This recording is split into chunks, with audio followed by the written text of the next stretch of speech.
मैं गुरदर्शन सिंह बराड़ ਵਪਾਰਿਕ ਖੇਤੀ ਚੈਨਲ ਬਠਿੰਡਾ ਤੋਂ। ਅੱਜ ਅਸੀਂ ਪਹੁੰਚੇ ਹਾਂ ਖੇਤੀ ਭਵਨ ਬਠਿੰਡਾ ਦੇ ਵਿੱਚ।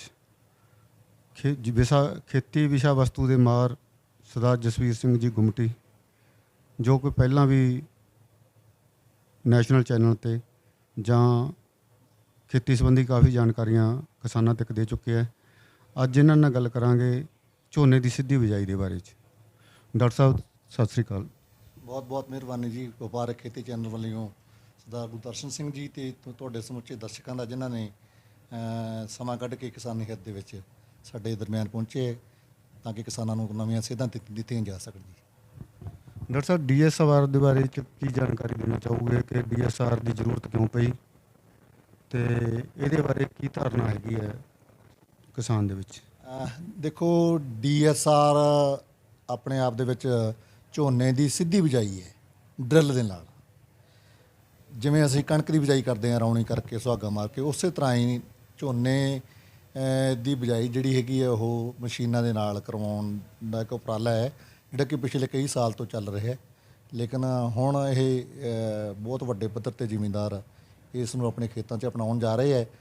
ਔਰ ਲੋੜ ਸਾਨੂੰ ਇਸ ਕਰਕੇ ਪਈ ਗੁਰਦਰਸ਼ਨ ਜੀ ਕਿ ਸਾਡੇ ਧਰਤੀ ਹੇਠਲਾ ਪਾਣੀ ਹੈ ਜਿਹੜਾ ਉਹ ਤੀਜੀ ਪਰਤ ਦਾ ਪਾਣੀ ਹੁਣ ਅਸੀਂ ਲੈ ਰਹੇ ਹਾਂ। ਪੰਜਾਬ ਦੇ 138 BDO ਬਲਾਕਾਂ ਦੇ ਵਿੱਚੋਂ ਤਕਰੀਬਨ 120 ਬਲਾਕ ਆ ਜਿਹੜੇ ਉਹ ਡਾਰਕ ਜ਼ੋਨ ਦੇ ਵਿੱਚ ਚਲੇ ਗਏ ਹੈ।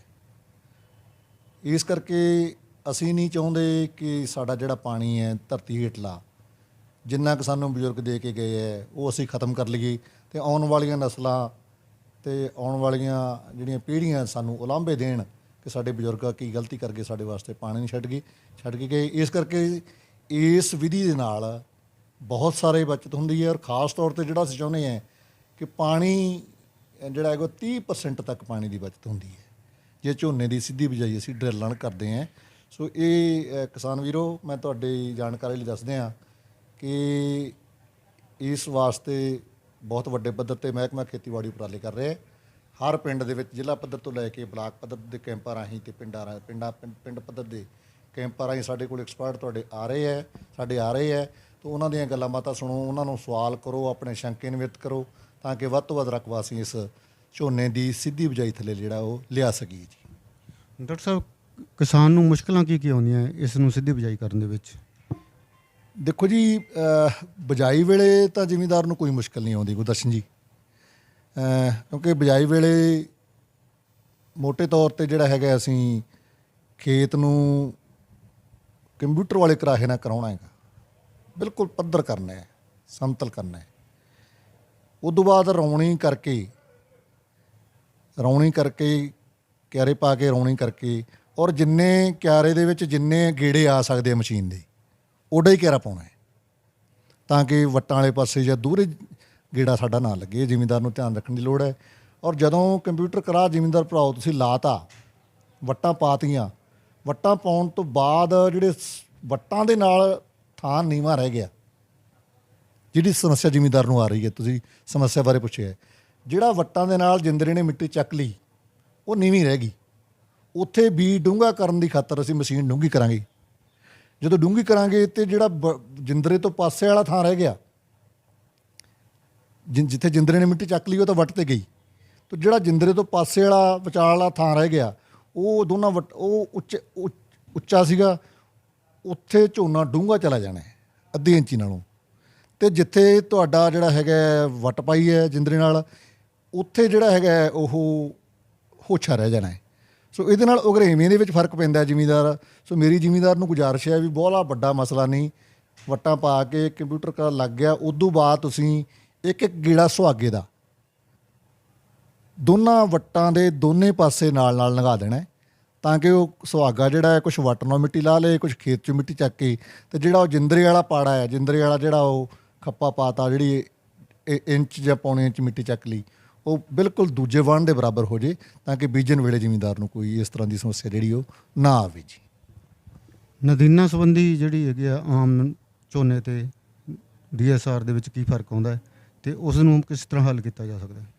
ਬਹੁਤ ਵਧੀਆ ਸਵਾਲ ਹੈ ਤੁਹਾਡਾ। ਜ਼ਿਮੀਂਦਾਰ ਅਕਸਰ ਸਾਨੂੰ ਕੈਂਪਾਂ ਦੇ ਵਿੱਚ ਜਾਂ ਟੈਲੀਫੋਨ ਰਾਹੀਂ ਇਹ ਸਵਾਲ ਕਰਦੇ ਹੈ। ਸੋ ਕਿਸਾਨ ਵੀਰੋ, ਇਹ ਸਮੱਸਿਆ ਸੀ ਉਦੋਂ ਜਦੋਂ ਸਾਡੇ ਕੋਲੇ ਨਦੀਨਨਾਸ਼ਕ ਦਵਾਈਆਂ ਉਪਲਬਧ ਨਹੀਂ ਸੀਗੀਆਂ। ਹੁਣ ਸਾਡੇ ਕੋਲੇ ਬਿਜਾਈ ਤੋਂ ਲੈ ਕੇ 25-26 ਦਿਨ ਤੱਕ ਨਦੀਨਨਾਸ਼ਕ ਨੂੰ ਕੰਟਰੋਲ ਕਰਨ ਖਾਤਰ ਜਾਂ ਖਤਮ ਕਰਨ ਖਾਤਰ ਸਾਡੇ ਕੋਲੇ ਨਦੀਨਨਾਸ਼ਕ ਦਵਾਈਆਂ ਉਪਲਬਧ ਹੈ। ਸੋ ਇਸ ਕਰਕੇ ਕੋਈ ਘਬਰਾਉਣ ਦੀ ਲੋੜ ਨਹੀਂ। ਜਿਹੜੇ ਜ਼ਿਮੀਂਦਾਰ ਭਰਾ ਸਾਡੇ ਮੁਤਾਬਕ, ਜਿਵੇਂ ਗੁਰਦਰਸ਼ਨ ਜੀ, ਆਮ ਤੌਰ 'ਤੇ ਜ਼ਿਮੀਂਦਾਰ ਆਮ ਝੋਨੇ ਵਾਲੇ ਵੀ ਜਿਹੜੇ ਕੱਦੂ ਕਰਕੇ ਲਾਉਂਦੇ ਹੈ ਤੇ ਉਹ ਵੀ ਦਵਾਈ ਦਾ ਇਸਤੇਮਾਲ ਕਰਦੇ ਹੈ ਜਦੋਂ ਝੋਨਾ ਲਾਉਣ ਤੋਂ ਬਾਅਦ। ਲੇਕਿਨ ਇੱਥੇ ਫਰਕ ਇਹ ਹੈ ਵੀ ਜਦੋਂ ਝੋਨਾ ਅਸੀਂ ਬੀਜਤਾ ਮਸ਼ੀਨ ਨਾਲ, ਡਰਿਲ ਨਾਲ 9 kilo 8 kilo 9 kilo 10 kilo B ਪਾ ਕੇ, ਤਾਂ ਉਸ ਤੋਂ ਤੁਰੰਤ ਬਾਅਦ ਉਸੇ ਦਿਨ ਸ਼ਾਮ ਨੂੰ ਸਟੌਂਪ ਦਵਾਈ 1 ਲੀਟਰ ਕਿੱਲੇ ਦੀ 200 ਲੀਟਰ ਪਾਣੀ 'ਚ ਪਾ ਕੇ ਸਪਰੇਅ ਹਰ ਹਾਲਤ ਦੇ ਵਿੱਚ ਛਿੜਕਾਅ ਕਰਨਾ ਹੀ ਕਰਨਾ ਹੈ। ਜਿਹੜਾ ਜ਼ਮੀਨਦਾਰ ਭਰਾ ਇਹ ਨਹੀਂ ਕਰ ਸਕਿਆ, ਉਹਦੇ ਝੋਨੇ ਦੇ ਵਿੱਚ ਨਦੀਨਾਂ ਦੀ ਸਮੱਸਿਆ ਬਹੁਤ ਆ ਜਾਣੀ ਹੈ। ਬਾਅਦ ਦੇ ਵਿੱਚ ਸਾਨੂੰ ਬੜੀ ਵੱਡੀ ਦਿੱਕਤ ਆਉਣੀ ਹੈ ਔਰ ਵੱਡੇ ਜਿਹੜੇ ਹੈਗੇ ਹੈ ਨੁਕਸਾਨ ਦਾ ਸਾਨੂੰ ਸਾਹਮਣਾ ਕਰਨਾ ਪੈ ਸਕਦਾ ਹੈ। ਜੇ ਫਿਰ ਵੀ ਸਟੌਂਪ ਦਵਾਈ ਕਰਨ ਤੋਂ ਬਾਅਦ ਨਦੀਨਾਂ ਦੀ ਸਮੱਸਿਆ ਆਉਂਦੀ ਹੈ ਤਾਂ ਸਾਡੇ ਕੋਲੇ ਵਿਵਾਹਕ ਦਵਾਈ ਹੈ, ਇੱਕ 900 ਗ੍ਰਾਮ ਕਿੱਲੇ ਦੀ ਪੈਂਦੀ ਹੈ। ਇੱਕ ਤਾਂ ਉਹਦੀ ਸਪਰੇਅ ਕੀਤੀ ਜਾ ਸਕਦੀ ਹੈ 20-21-22 ਦਿਨਾਂ ਤੋਂ ਬਾਅਦ, ਯਾਨੀ ਕਿ ਪਹਿਲੇ ਪਾਣੀ ਤੋਂ ਬਾਅਦ। ਦੂਜੀ ਸਾਡੇ ਕੋਲੇ ਜਿਹੜੀ ਹੈਗੀ ਹੈ ਚੌੜੇ ਪੱਤਿਆਂ ਵਾਲੇ ਵਾਸਤੇ ਇੱਕ ਐਲਗ੍ਰਿਪ ਦਵਾਈ ਆਉਂਦੀ ਹੈ, ਜਿਹੜੀ ਆਪਾਂ ਕਣਕ 'ਤੇ ਵੀ ਕਰਦੇ ਹਾਂ, ਬਾਥੂ ਵਾਸਤੇ, ਕੰਡੇ ਵਾਲੀ ਪਾਲਕ ਵਾਸਤੇ। ਉਹਦਾ ਇਸਤੇਮਾਲ ਕਰਕੇ ਅਸੀਂ ਚੌੜੇ ਪੱਤੇ ਵਾਲੇ ਨਦੀਨ ਮਾਰ ਸਕਦੇ ਹਾਂ। ਸਾਡੇ ਕੋਲ ਇਸ ਤੋਂ ਇਲਾਵਾ ਨੋਮਨੀ ਗੋਲਡ ਹੈ।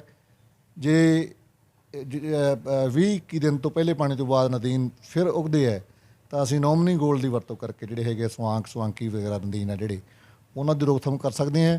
ਪਰ ਕੋਸ਼ਿਸ਼ ਕਿਸਾਨ ਵੀਰੋ ਕਰਿਓ ਕਿ ਜਿਹੜੀ ਸਟੌਂਪ ਦਵਾਈ ਹੈ, ਮੈਂ ਦੁਬਾਰਾ ਬੇਨਤੀ ਕਰਨ ਲੱਗਿਆ ਕਿ ਬਹੁਤ ਹੈਗਾ ਢੁਕਵਾਂ ਮਸਲਾ ਹੈ ਨਦੀਨਾਂ ਦੀ ਰੋਕਥਾਮ ਵਾਸਤੇ। ਇਸ ਕਰਕੇ ਇਹਦੀ ਵਰਤੋਂ ਹਰ ਜ਼ਿਮੀਂਦਾਰ ਨੇ ਸ਼ਾਮ ਨੂੰ 1 ਲੀਟਰ ਪਾਣੀ ਦੇ ਵਿੱਚ, ਮੈਂ ਦੁਹਰਾਉਣ ਲੱਗਿਆ, ਮਾफ़ ਕਰਨਾ, ਕਿਉਂਕਿ ਯਾਦ ਰਹੇ ਜ਼ਿਮੀਂਦਾਰ ਦੇ ਚੇਤੇ ਰਹੇ ਜੇ, ਉਹੀ ਖੱਟੀ ਦਵਾਈ ਜਿਹੜੀ ਤੁਸੀਂ ਆਮ ਪਿੰਡਾਂ 'ਚ ਵਰਤਦੇ ਆ ਸਟੌਂਪ 30 EC, ਉਹਦੀ 1 ਲੀਟਰ ਦੀ ਡੋਜ਼ ਹੈ ਪ੍ਰਤੀ ਏਕੜ ਦੀ, ਔਰ 200-250 ਲੀਟਰ ਪਾਣੀ 'ਚ ਪਾ ਕੇ ਸ਼ਾਮ ਨੂੰ ਜੇ ਸਪਰੇਅ ਤੁਸੀਂ ਕਰ ਦਿੰਦੇ ਹੋ ਤੇ ਜ਼ਿਮੀਂਦਾਰ ਨੂੰ ਨਦੀਨ ਦੀ ਸਮੱਸਿਆ ਗੁਰਦਰਸ਼ਨ ਜੀ ਉਹ ਸਿੱਧੀ ਬਿਜਾਈ ਵਾਲੇ ਝੋਨੇ ਦੇ ਵਿੱਚ ਉਹ ਨਹੀਂ ਆਉਂਦੀ ਜੀ।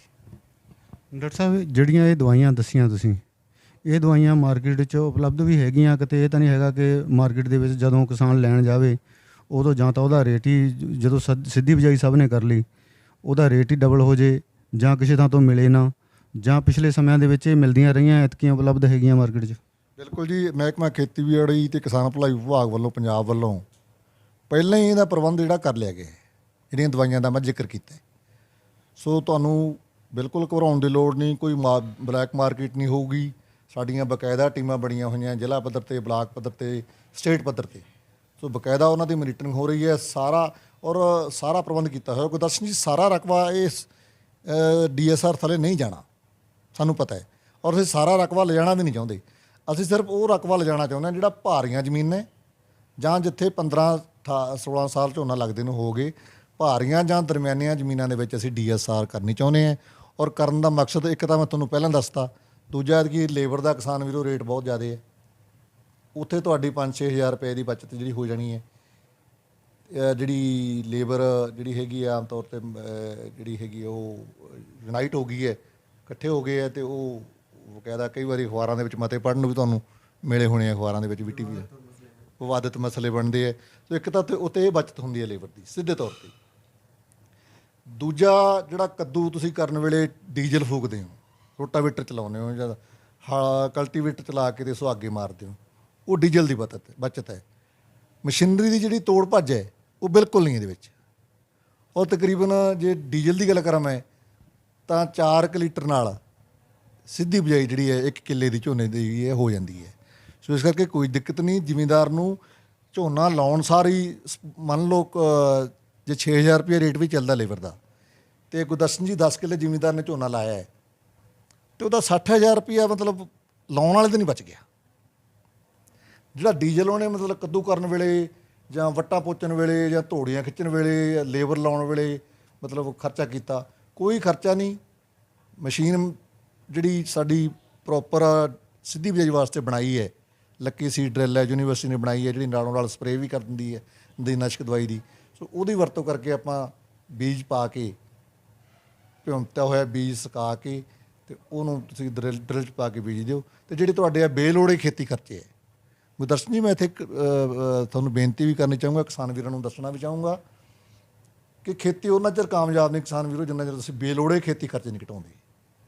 ਝਾੜ ਵਧਣ ਦੇ ਨਾਲ ਜਾਂ ਗੱਟੇ ਜ਼ਿਆਦਾ ਕਿੱਲੇ 'ਚੋਂ ਭਰਨ ਦੇ ਨਾਲ ਸਾਨੂੰ ਮੁਨਾਫਾ ਨਹੀਂ ਹੋ ਸਕਦਾ। ਜਿਹੜੇ ਬੇਲੋੜੇ ਖੇਤੀ ਖਰਚੇ ਆ ਜਿਹੜੇ ਆ ਘਟ ਸਕਦੇ ਆ, ਉਹਨਾਂ ਨੂੰ ਘਟਾ ਕੇ ਵੀ ਅਸੀਂ ਆਪਣੇ ਮੁਨਾਫੇ ਦੇ ਵਿੱਚ ਵਾਧਾ ਜਿਹੜਾ ਉਹ ਕਰ ਸਕਦੇ ਹਾਂ ਜੀ। ਇਸ ਕੱਦੂ ਕੀਤੇ ਝੋਨੇ ਨਾਲ ਤੇ ਇਹ ਸਿੱਧੀ ਬਿਜਾਈ ਦੇ ਝੋਨੇ ਨਾਲ ਕੋਈ ਵਾਤਾਵਰਨ ਤੇ ਅਸਰ ਪੈਂਦਾ? ਕੋਈ ਗੈਸ ਵਗੈਰਾ ਜਿਹੜੀਆਂ ਹੁਮਸ ਦੀ ਗੱਲ ਹੁੰਦੀ ਹੈ ਕਿ ਹੁਮਸ ਵੱਧਦੀ ਹੈ, ਤੇ ਇਸ ਨਾਲ ਕੀ ਫਰਕ ਪੈਂਦਾ? ਦੇਖੋ ਜਿਹੜੀ ਇਹ ਮੀਥੇਨ ਗੈਸ ਹੈ ਉਹਦੇ ਤੇ ਬੜਾ ਅਸਰ ਪੈਂਦਾ ਹੈ। ਇਸ ਗੈਸ ਦੇ ਇਸ ਤਰੀਕੇ ਨਾਲ ਬੀਜੇ ਝੋਨੇ ਦੇ ਵਿੱਚ ਮੀਥੇਨ ਗੈਸ ਜਿਹੜੀ ਨਿਕਲਦੀ ਹੈ ਉਹਦੀ ਪ੍ਰੋਬਲਮ ਨਹੀਂ ਆਉਂਦੀ। ਦੂਜਾ, ਜੜ੍ਹਾਂ ਨੂੰ ਹਵਾ ਲੱਗਦੀ ਰਹਿੰਦੀ ਹੈ। ਹਵਾ ਲੱਗਣ ਨਾਲ ਜੜ੍ਹਾਂ ਜਿਹੜੀਆਂ ਡੂੰਘੀਆਂ ਜਾਂਦੀਆਂ। ਜਦੋਂ ਕੱਦੂ ਕਰਕੇ ਤੁਸੀਂ ਐਨ 4 ਇੰਚ ਤਹਿ ਦੇ ਉੱਤੇ ਪੂਰਾ ਰੱਪੜ ਬੰਨ੍ਹਤਾ, ਇੱਕ ਪਲਸਤਰ ਕਰਤਾ 4 ਇੰਚ ਤਹਿ 'ਤੇ, ਉਦੋਂ ਥੱਲੇ ਜੜ ਜਾਣੀ ਨਹੀਂ। ਲੇਕਿਨ ਇਸ ਝੋਨੇ ਨੂੰ ਜਦੋਂ ਪੱਟੋਗੇ, ਪੱਟ ਕੇ ਦੇਖੋਗੇ ਤੇ ਕੱਦੂ ਕੀਤੇ ਵਾਲੇ ਝੋਨੇ ਦੀ ਜੜ੍ਹਾਂ ਦਾ ਜੇ ਇਹਦੇ ਨਾਲ ਮੁਕਾਬਲਾ ਕਰੋ ਤੇ ਜ਼ਮੀਨ ਅਸਮਾਨ ਦਾ ਫਰਕ ਹੋਊਗਾ। ਕੁਦਰਤੀ ਤੌਰ 'ਤੇ ਗੁਰਦਰਸ਼ਨ ਜੀ ਤੁਸੀਂ ਬੜਾ ਵਧੀਆ ਢੁਕਵਾਂ ਮੌਕੇ 'ਤੇ ਸਵਾਲ ਪੁੱਛਿਆ ਹੈ। ਕਿਸਾਨ ਵੀਰੋ, ਜਿਹੜੀ ਜੜ ਡੂੰਘੀ ਚਲੀ ਗਈ ਉਹ ਨਦੀਨ ਵੀ ਜ਼ਮੀਨ ਜਿਹੜੇ ਖੇਤੀ ਖੁਰਾਕੀ ਤੱਤ ਹੈ ਉਹ ਵੀ ਜ਼ਿਆਦਾ ਲਊਗੀ, ਔਰ ਉਹਦੀ ਗ੍ਰਿਪ ਵੀ ਜ਼ਮੀਨ ਜ਼ਿਆਦਾ ਬਣੂਗੀ। ਜਦੋਂ ਗ੍ਰਿਪ ਜ਼ਿਆਦਾ ਬਣ ਗਈ, ਡੂੰਘੀਆਂ ਜੜ੍ਹਾਂ ਚਲੇ ਗਈਆਂ, ਤੇ ਉਹ ਝੋਨਾ ਜਿਹੜਾ ਸਾਡਾ ਉਹ ਡਿੱਗਦਾ ਵੀ ਨਹੀਂ। ਔਰ ਮੇਰੇ ਕੋਲ ਬਹੁਤ ਸਾਰੀਆਂ ਉਦਾਹਰਨਾਂ ਹੈ। ਮੇਰੇ ਕੋਲ ਇੱਕ ਮਨਪ੍ਰੀਤ ਸਿੰਘ ਹੈ ਮਲੂਕਾ ਪਿੰਡ ਦਾ ਜ਼ਿਮੀਂਦਾਰ, ਗੁਰਪ੍ਰੀਤ ਸਿੰਘ ਹੈ ਮਹਾਰਾਜ ਤੋਂ ਸਾਡੇ ਇਲਾਕੇ ਦਾ ਜ਼ਿਮੀਂਦਾਰ, ਕਿੰਨੇ ਸਾਲਾਂ ਤੋਂ ਖੇਤੀ ਕਰ ਰਹੇ ਹੋ, ਹਰ ਸਾਲ ਸਿੱਧੀ ਬਿਜਾਈ ਨਾਲ ਖੇਤੀ ਕਰਦੇ ਆ, ਕੋਈ ਦਿੱਕਤ ਨਹੀਂ ਆਈ। ਇਸ ਕਰਕੇ ਵੱਧ ਤੋਂ ਵੱਧ ਕਿਸਾਨ ਵੀਰ ਭਾਰੀਆਂ ਜ਼ਮੀਨਾਂ ਵਾਲੇ ਸਿੱਧੀ ਬਿਜਾਈ ਵਾਲੀਆਂ ਖੇਤੀ ਡਰਿਲ ਦੇ ਨਾਲ DSR ਕਰਨ, ਸਿੱਧੀ ਬਿਜਾਈ ਝੋਨੇ ਦੀ ਕਰਨ, ਤਾਂ ਕਿ ਜਿਹੜੇ ਹੈਗੀ ਹੈ ਨਦੀਨ ਵੀ ਮਰ ਜਾਣ, ਮਾਰ ਲਈਏ ਪ੍ਰੋਪਰਲੀ ਅਸੀਂ, ਤੇ ਨਾਲ ਅਸੀਂ ਜਿਹੜੇ ਖੁਰਾਕੀ ਤੱਤ ਹੈ ਵੱਧ ਤੋਂ ਵੱਧ ਮਾਤਰਾ ਦੇ ਵਿੱਚ ਅਸੀਂ ਜ਼ਮੀਨ ਦੇ ਵਿੱਚੋਂ ਲੈ ਕੇ ਝੋਨੇ ਦੀ ਅੱਛੀ ਪੈਦਾਵਾਰ ਤੇ ਉਹਨੂੰ ਡਿੱਗਣ ਤੋਂ ਬਚਾ ਸਕੀਏ। ਕੱਦੂ ਕੀਤੇ ਝੋਨੇ ਨਾਲੋਂ ਇਹ DSR ਦੀ ਜਿਹੜੀ ਵਿਧੀ ਹੈ, ਇਹਦੇ 'ਚ ਕੋਈ ਖਾਦਾਂ ਦਾ ਵੀ ਫਰਕ ਆਉਂਦਾ ਜੀ? ਬਿਲਕੁਲ, ਤੁਹਾਡਾ ਬੜਾ ਵਾਜਬ ਸਵਾਲ ਹੈ ਕਿਸਾਨ ਵੀਰੋ। ਮੈਂ ਦੱਸਣਾ ਚਾਹੁੰਦਾ ਹਾਂ ਕਿ ਦੂਜੇ ਝੋਨੇ ਦੇ ਵਿੱਚ ਸਾਡੀ ਸਿਫਾਰਿਸ਼ ਹੈ ਕਿ ਯੂਰੀਆ ਖਾਦ ਜਿਹੜੀ ਹੈਗੀ ਹੈ ਉਹ ਤਕਰੀਬਨ 90 ਕਿਲੋ ਤੋਂ ਲੈ ਕੇ 110 ਕਿਲੋ ਤੱਕ ਪਾਉਣੀ ਹੈ। ਲੇਕਿਨ ਇਹਦੇ 'ਚ 3 ਗੱਟੇ ਯੂਰੀਏ ਦੇ ਪੈਣੇ ਹੈ। ਇੱਕ ਪਾਉਣ ਦੇ ਸਮੇਂ ਦਾ ਫਰਕ ਹੈ। ਸਿੱਧੀ ਬਿਜਾਈ ਦੇ ਵਿੱਚ ਅਸੀਂ ਜਿਹੜਾ ਪਹਿਲਾ ਯੂਰੀਆ ਪਾਉਣਾ ਹੈ ਉਹ 21 ਦਿਨ 'ਤੇ ਪਾਉਣਾ ਹੈ। ਦੂਜਾ ਯੂਰੀਆ ਖੁਰਾਕ ਅਸੀਂ 130 ਕਿਲੋ ਦੇ ਵਿੱਚੋਂ, ਜਾਣੀ ਕਿ 3 ਗੱਟਿਆਂ ਦੇ ਵਿੱਚੋਂ, ਜਾਣੀ ਗੱਟਾ ਕਰਕੇ ਕਹਿ ਲਓ। ਦੂਜੀ ਖੁਰਾਕ ਅਸੀਂ 41-42 ਦਿਨਾਂ 'ਤੇ ਪਾਉਣੀ ਹੈ। ਤੀਜੀ ਖੁਰਾਕ ਅਸੀਂ 62-63 ਦਿਨ 'ਤੇ ਜਾ ਕੇ ਪਾਉਣੀ ਹੈ। ਇਸ ਦੇ ਪਾਉਣ ਦੇ ਨਾਲ ਜਦੋਂ ਤੁਸੀਂ ਅਖੀਰਲੀ ਖੁਰਾਕ ਪਾਓਗੇ ਤਾਂ ਉਸ ਵੇਲੇ ਤੱਕ ਤੁਹਾਡਾ ਜਿਹੜਾ ਇਹ ਕੱਦੂ ਕੀਤੇ ਝੋਨੇ ਨਾਲੋਂ ਝੋਨਾ ਚੰਗਾ ਦਿਖਣ ਲੱਗ ਜਾਣਾ ਹੈ। ਘਬਰਾਓ ਨਾ ਜ਼ਮੀਨਦਾਰ ਭਰਾਓ, ਸਿੱਧੀ ਬਿਜਾਈ ਵਾਲਾ ਝੋਨਾ ਅਸੀਂ ਹੁਣੇ ਬੀਜਣੇ 20 ਤਰੀਕ ਤੋਂ ਸ਼ੁਰੂ ਕੀਤਾ ਪੰਜਾਬ ਸਰਕਾਰ ਨੇ, ਜੋ ਐਲਾਨ ਕੀਤਾ ਭਗਵੰਤ ਮਾਨ ਦੀ ਸਰਕਾਰ ਜੀ ਨੇ। ਤੇ ਇਸ ਕਰਕੇ ਤੁਸੀਂ ਦੇਖੋ, ਇੱਕ ਪਾਸੇ ਤਾਂ 30 ਦਿਨ ਦੀ ਪਾਲੀ ਪਨੀਰੀ ਅਸੀਂ ਲਾਈ ਹੈ, ਤੇ ਦੂਜੇ ਪਾਸੇ ਅਸੀਂ ਹੁਣੇ ਝੋਨਾ ਬੀਜੇ। ਸੋ ਉਹਦੇ ਨਾਲ ਲੱਗਣ ਵੇਲੇ ਜ਼ਰੂਰ ਫਰਕ ਲੱਗੂਗਾ ਤੁਹਾਨੂੰ, ਲੇਕਿਨ ਇਹਨੇ ਪਹਿਲਾਂ ਜੜ੍ਹਾਂ ਦਾ ਵਿਕਾਸ ਕਰਨਾ ਹੈ। ਜੜ੍ਹਾਂ ਦਾ ਵਿਕਾਸ ਜਦੋਂ ਹੋ ਗਿਆ ਤੇ ਫਿਰ ਜਦੋਂ ਖੁਰਾਕ ਤੁਸੀਂ ਪਾਉਣੀ ਸ਼ੁਰੂ ਕਰੋਗੇ 21 ਦਿਨਾਂ ਬਾਅਦ ਜਾਂ 42 ਦਿਨਾਂ ਬਾਅਦ ਜਾਂ 62-63 ਦਿਨਾਂ ਬਾਅਦ, ਤੇ ਉਹ ਸਾਰੀ ਖੁਰਾਕ ਜਿਹੜੀ ਇਹਨੇ ਲੈ ਲੈਣੀ ਹੈ। ਪਹਿਲਾਂ ਪਹਿਲ ਗੁਰਦਰਸ਼ਨ ਜੀ ਜ਼ਰੂਰ ਸਾਨੂੰ ਵੀ ਡਰ ਲੱਗਦਾ ਹੁੰਦਾ ਸੀ, ਜ਼ਿਮੀਂਦਾਰ ਵੀ ਕਿਤੇ ਉੱਚਾ ਨੀਵਾਂ ਜਿਹਾ ਹੋ ਗਿਆ, ਕਿਤੇ ਸਿਆੜ ਸਾਨੂੰ ਦਿਸੀ ਜਾਂਦੇ ਆ, ਝੋਨਾ ਐਂ ਜੇ ਲੱਗਦਾ ਸੀ ਸਾਨੂੰ ਵੀ ਪਤਾ ਨਹੀਂ ਦੂਜੇ ਝੋਨੇ ਜਿੰਨਾ ਨਿਕਲੂਗਾ ਕਿ ਨਹੀਂ। ਲੇਕਿਨ ਬਹੁਤ ਸਾਰੇ ਖੇਤਾਂ ਦੇ ਵਿੱਚ, ਬਹੁਤ ਜਿਹੜੇ ਜ਼ਿਮੀਂਦਾਰਾਂ ਦਾ ਮੈਂ ਨਾਂ ਲਿਆ, ਉਹਨਾਂ ਨੇ ਕੱਦੂ ਕੀਤੇ ਝੋਨੇ ਨਾਲੋਂ ਵੱਧ ਝਾੜ ਕੱਢਿਆ। ਕੱਦੂ ਕੀਤੇ ਝੋਨੇ ਨਾਲੋਂ ਮੈਂ ਇੱਕ ਮਨਪ੍ਰੀਤ ਸਿੰਘ ਜੀ ਦਾ ਨਾਂ ਲਿਆ ਸੀ, ਉਹਨੇ ਪਿਛਲੀ ਵਾਰ 92 ਗੱਟੇ 5 ਕਿੱਲਿਆਂ ਦੇ ਵਿੱਚੋਂ ਕਿੱਲੇ ਪ੍ਰਤੀ ਏਕੜ ਦੇ ਹਿਸਾਬ ਨਾਲ ਜਿਹੜੇ ਉਹਨੇ ਝਾੜ ਲਿਆ। ਕਹਿੰਦੇ ਕਿ ਉਹਦੇ ਬਰਾਬਰ ਹੀ ਉਸੇ ਮੋਟਰ ਦਾ ਪਾਣੀ ਲੱਗਦਾ। 5 ਕਿੱਲੇ ਉਹਨੇ ਕੱਦੂ ਕਰਕੇ ਲਾਇਆ ਤੇ ਉਹਦਾ 86 ਗੱਟੇ ਜਿਹੜਾ ਉਹ ਝਾੜ ਆਇਆ। ਮੇਰੇ ਕੋਲ ਰਿਕਾਰਡ ਆ, ਬਕਾਇਦਾ ਜੇ ਫਾਰਮ ਹੈ। ਇਸ ਕਰਕੇ ਕੋਈ ਝਾੜ ਦੀ ਵੀ ਦਿੱਕਤ ਨਹੀਂ, ਖਰਚੇ ਵੀ ਬਚਦੇ ਹੈ, ਕੋਈ ਬਹੁਤਾ ਤਰੱਦਦ ਕਰਨ ਦੀ ਵੀ ਲੋੜ ਨਹੀਂ। ਕੋਈ ਪਾਣੀ ਨਾਲ ਭਰ ਕੇ ਰੱਖਣਾ ਹੈ, ਪਹਿਲਾ ਪਾਣੀ ਦੇਖ ਲਓ ਵੀ ਰੌਣੀ ਤੋਂ ਬਾਅਦ ਤਾਂ 21 ਦਿਨਾਂ ਬਾਅਦ ਲਾਉਣਾ ਹੈ। ਜੇ ਕੋਈ ਜਿਹੜਾ ਦੂਜਾ ਝੋਨਾ ਕੱਦੂ ਕਰਕੇ ਲਾਉਂਦਾ ਹੈ, ਉਹਦਾ ਵਿਚਾਰੇ ਦਾ 15-20 ਦਿਨ ਪੂਰਾ ਉਧਰੋਂ ਝੋਨਾ ਲੱਗੀ ਜਾਂਦਾ ਹੈ ਗੁਰਦਰਸ਼ਨ ਜੀ, ਉਧਰੋਂ ਮਗਰਲਾ ਪਾਣੀ ਭਲੀ ਜਾਂਦਾ ਹੈ ਕਿਉਂਕਿ ਉਹਨੂੰ ਦਵਾਈ ਪਾਉਣੀ ਹੈ 2 ਦਿਨਾਂ ਦੇ ਅੰਦਰ ਅੰਦਰ। ਇਸ ਕਰਕੇ ਇਹਦੇ ਤਾਂ ਜਿੰਨੇ ਫਾਇਦੇ ਗਿਣਾ ਲਓ ਓਨਾ ਹੀ ਥੋੜ੍ਹੇ ਹੈ। ਅਤੇ ਮੈਂ ਤਾਂ ਹੀ ਅਸੀਂ ਵਾਰ-ਵਾਰ ਅਪੀਲ ਕਰਦੇ ਹਾਂ ਵੀ ਪੰਜਾਬ ਸਰਕਾਰ ਵੀ ਐਤਕੀ ਕੁਛ ਮੇਰਾ ਖਿਆਲ ਹੈ ਸਹਾਇਤਾ ਦੇ ਰਹੀ ਹੈ। ਕੀੜੇ ਮਕੌੜਿਆਂ ਬਾਰੇ ਕੋਈ ਜਾਣਕਾਰੀ ਦਿਓਗੇ ਕਿ ਇਸ ਦੀ ਜੋ ਕੀੜੇ ਮਕੌੜੇ ਆਉਂਦੇ ਆ ਸਿੱਧੀ ਬਿਜਾਈ ਵਾਲੇ ਤੇ ਉਸ ਨਾਲੋਂ ਕੋਈ ਫਰਕ ਚਾਹੁੰਦੇ ਆ ਕਿ ਜਾਂ ਦੋਨਾਂ ਦੇ ਕੀੜੇ ਸੇਮ ਹੀ ਅਟੈਕ ਕਰਦੇ ਆ ਤੇ ਉਹਦੀ ਕੰਟਰੋਲ ਕਰਨ ਵਾਸਤੇ ਜਾਂ ਉਹਦੇ ਖਾਤਮੇ ਲਈ ਕੀ ਕਾਰਗਰ ਜਿਹੜਾ ਹਥਿਆਰ ਹੈ? ਬਿਲਕੁਲ, ਮੈਂ ਇਸ ਸਵਾਲ ਤੋਂ ਪਹਿਲਾਂ ਥੋੜ੍ਹਾ ਦੱਸਣਾ ਚਾਹੁੰਦਾ ਕਿਸਾਨ ਵੀਰੋ, ਐਤਕੀ ਭਗਵੰਤ ਮਾਨ ਸਾਹਿਬ ਦੀ ਸਰਕਾਰ ਨੇ ਫੈਸਲਾ ਕੀਤਾ ਹੈ ਕਿ ਜਿਹੜੇ ਜ਼ਿਮੀਂਦਾਰ ਭਰਾ ਝੋਨੇ ਦੀ ਬਿਜਾਈ ਡਰਿੱਲ ਨਾਲ ਕੱਢਣਗੇ ਉਹਨਾਂ ਨੂੰ 1500 ਰੁਪਈਆ ਪ੍ਰਤੀ ਏਕੜ ਜਿਹੜਾ ਉਹ ਵਿੱਤੀ ਸਹਾਇਤਾ ਦਿੱਤੀ ਜਾਊਗੀ। ਸੋ ਇਸ ਕਰਕੇ 1500 ਰੁਪਈਆ ਭਾਵੇਂ ਆਪਣੇ ਆਪ ਦੇ ਵਿੱਚ ਥੋੜ੍ਹਾ ਲੱਗਦਾ ਹੈ, ਪਰ ਇੱਕ ਉਤਸ਼ਾਹਿਤ ਕਰਨ ਦੀ ਖਾਤਰ ਜ਼ਿਮੀਂਦਾਰ ਨੂੰ ਇਸ ਪਾਸੇ ਮੋੜਾ ਲਾਉਣ ਦੀ ਖਾਤਰ, ਪਾਣੀ ਬਚਾਉਣ ਦੀ ਖਾਤਰ, ਧਰਤੀ ਹੇਠਲਾ ਆਪਣੀਆਂ ਅਗਲੀਆਂ ਆਉਣ ਵਾਲੀਆਂ ਨਸਲਾਂ ਦੇ ਉਲਾਂਭੇ ਤੋਂ ਬਚਣ ਦੀ ਖਾਤਰ, ਕਿਉਂਕਿ ਮੈਂ ਕਿਸਾਨ ਵੀਰੋ ਦੱਸ ਦਿੰਦਾ, ਸਰਦਾਰਾ ਸਿੰਘ ਜੌਹਲ ਨੂੰ ਗੁਰਦਰਸ਼ਨ ਜੀ ਇੱਕ ਸਵਾਲ ਪੁੱਛਿਆ ਸੀ ਜ਼ਿਮੀਂਦਾਰਾਂ ਨੇ ਵੀ ਜੇ ਪਾਣੀ ਥੱਲੇ ਵਾਲਾ ਮੁੱਕ ਗਿਆ ਤਾਂ ਅਸੀਂ ਕੀ ਬੀਜਾਂਗੇ? ਅਤੇ ਉਹ ਕਹਿੰਦੇ ਜਦੋਂ ਟਿਊਬਵੈੱਲ ਅਤੇ ਨਹਿਰਾਂ ਨਹੀਂ ਸੀ ਹੁੰਦੀਆਂ ਉਦੋਂ ਜਿਹੜੀਆਂ ਫਸਲਾਂ ਬੀਜਦੇ ਸੀ ਫਿਰ ਉਹ ਬੀਜ ਲਿਓ। ਇਹ ਉਹਨਾਂ ਦਾ ਜਿਹੜੇ ਯੂਨੀਵਰਸਿਟੀ ਦੇ ਵਾਈਸ ਚਾਂਸਲਰ ਰਹੇ ਹੈ ਸਰਦਾਰਾ ਸਿੰਘ ਜੌਹਲ, ਬੜੇ ਵੱਡੇ ਇਕੋਨੋਮਿਸਟ ਹੈ, ਉਹਨਾਂ ਨੇ ਇਹ ਦੱਸੀ ਹੈ ਵੀ ਇਹ ਪਾਣੀ ਸਾਡਾ ਜਿਹੜਾ ਤੀਜੀ ਪਰਤ ਦਾ ਲੈ ਰਹੇ ਹਾਂ ਜੀ, ਇਹ ਖਤਮ ਹੋ ਗਿਆ। ਇਸ ਤੋਂ ਬਾਅਦ ਜਿਹੜੀ ਸਬਮਰਸੀਬਲ ਮੋਟਰ ਹੈ ਉਸ ਤਕਨੀਕ ਨਾਲ ਉਦੋਂ ਥੱਲਿਓਂ ਪਾਣੀ ਡੂੰਘਾ ਜਿਹੜਾ ਉਹ ਹੋਰ ਲੈਣ ਲਈ ਸਾਡੇ ਕੋਲ ਕੋਈ ਤਕਨੀਕ ਉਪਲਬਧ ਨਹੀਂ ਹੈਗੀ। ਦੂਜਾ ਜਿਹੜਾ ਤੁਸੀਂ ਸਵਾਲ ਪੁੱਛਿਆ ਕੀੜੇ ਮਕੌੜੇ ਅਤੇ ਬਿਮਾਰੀਆਂ ਦਾ, ਬੜਾ ਅੱਛਾ ਸਵਾਲ ਹੈ। ਜ਼ਿਮੀਂਦਾਰ ਭਰਾਓ, ਸਿੱਧੀ ਬਿਜਾਈ ਵਾਲੇ ਝੋਨੇ ਦੇ ਵਿੱਚ ਕੀੜੇ ਮਕੌੜੇ ਅਤੇ ਬਿਮਾਰੀਆਂ ਦਾ ਹਮਲਾ ਘੱਟ ਹੁੰਦਾ ਹੈ। ਆਮ ਝੋਨੇ ਦਾ ਜਾਂ ਰਵਾਇਤੀ ਤਰੀਕੇ ਨਾਲ ਲੱਗੇ ਝੋਨੇ ਦੇ ਮੁਕਾਬਲੇ ਇਹਨਾਂ ਸਿੱਧੀ ਬਿਜਾਈ ਵਾਲੇ ਝੋਨੇ ਦੇ ਵਿੱਚ ਕੀੜੇ, ਪੱਤਾ ਲਪੇਟ ਸੁੰਡੀ ਦਾ, ਗੋਹ ਵਾਲੀ ਸੁੰਡੀ ਦਾ ਹਮਲਾ ਘੱਟ ਹੋਊਗਾ। ਕਾਰਨ ਕੀ ਹੈ? ਕਾਰਨ ਇਹੀ ਹੈ ਵੀ ਝੋਨੇ ਦੇ ਵਿੱਚ ਜ਼ਿਆਦਾ ਸਿੱਲਾ ਮਾਹੌਲ ਨਹੀਂ ਬਣਦਾ। ਜਦੋਂ ਗਰਮ ਅਤੇ ਸਿੱਲਾ ਮਾਹੌਲ ਬਣਦਾ ਹੈ, ਥੱਲੇ ਸਿੱਲ ਹੈ, ਉੱਪਰੋਂ ਥੋੜ੍ਹੀ ਬਹੁਤੀ ਗਰਮੀ ਹੈ, ਅਤੇ ਉਦੋਂ ਕੀੜੇ ਮਕੌੜੇ ਅਤੇ ਜਿਹੜੇ ਖਾਸ ਤੌਰ 'ਤੇ ਪੱਤਾ ਲਪੇਟ ਅਤੇ ਗੋਹ ਵਾਲੀ ਆ ਜਾਂਦੇ ਹੈ। ਉਸ ਤੋਂ ਬਾਅਦ ਬਿਮਾਰੀਆਂ ਜਿਹੜੀਆਂ ਹੈਗੀਆਂ ਖਾਸ ਤੌਰ 'ਤੇ ਡੋਡੀ ਬਣਨੀ ਹੈ, ਜਿਹੜੀ ਝੂਠੀ ਕਾਂਗਰੀ ਕਹਿੰਦੇ ਅਸੀਂ, ਜਾਂ ਤਣੇ ਦੁਆਲੇ ਪੱਤੇ ਦਾ ਰੋਗ ਹੈ, ਜਾਂ ਸ਼ੀਥ ਰੌਟ ਹੈ ਜਿਹੜੀ ਜਿੱਥੋਂ ਮੁੰਜਰ ਨਿਕਲੀ ਹੈ ਉਹਦਾ ਗਾਲਾ ਜਿਹਨੂੰ ਕਹਿੰਦੇ ਅਸੀਂ, ਅਤੇ ਉਹਦੇ ਨਾਲ ਮੁੰਜਰਾਂ 'ਚ ਦਾਣੇ ਘੱਟ ਪੈਂਦੇ।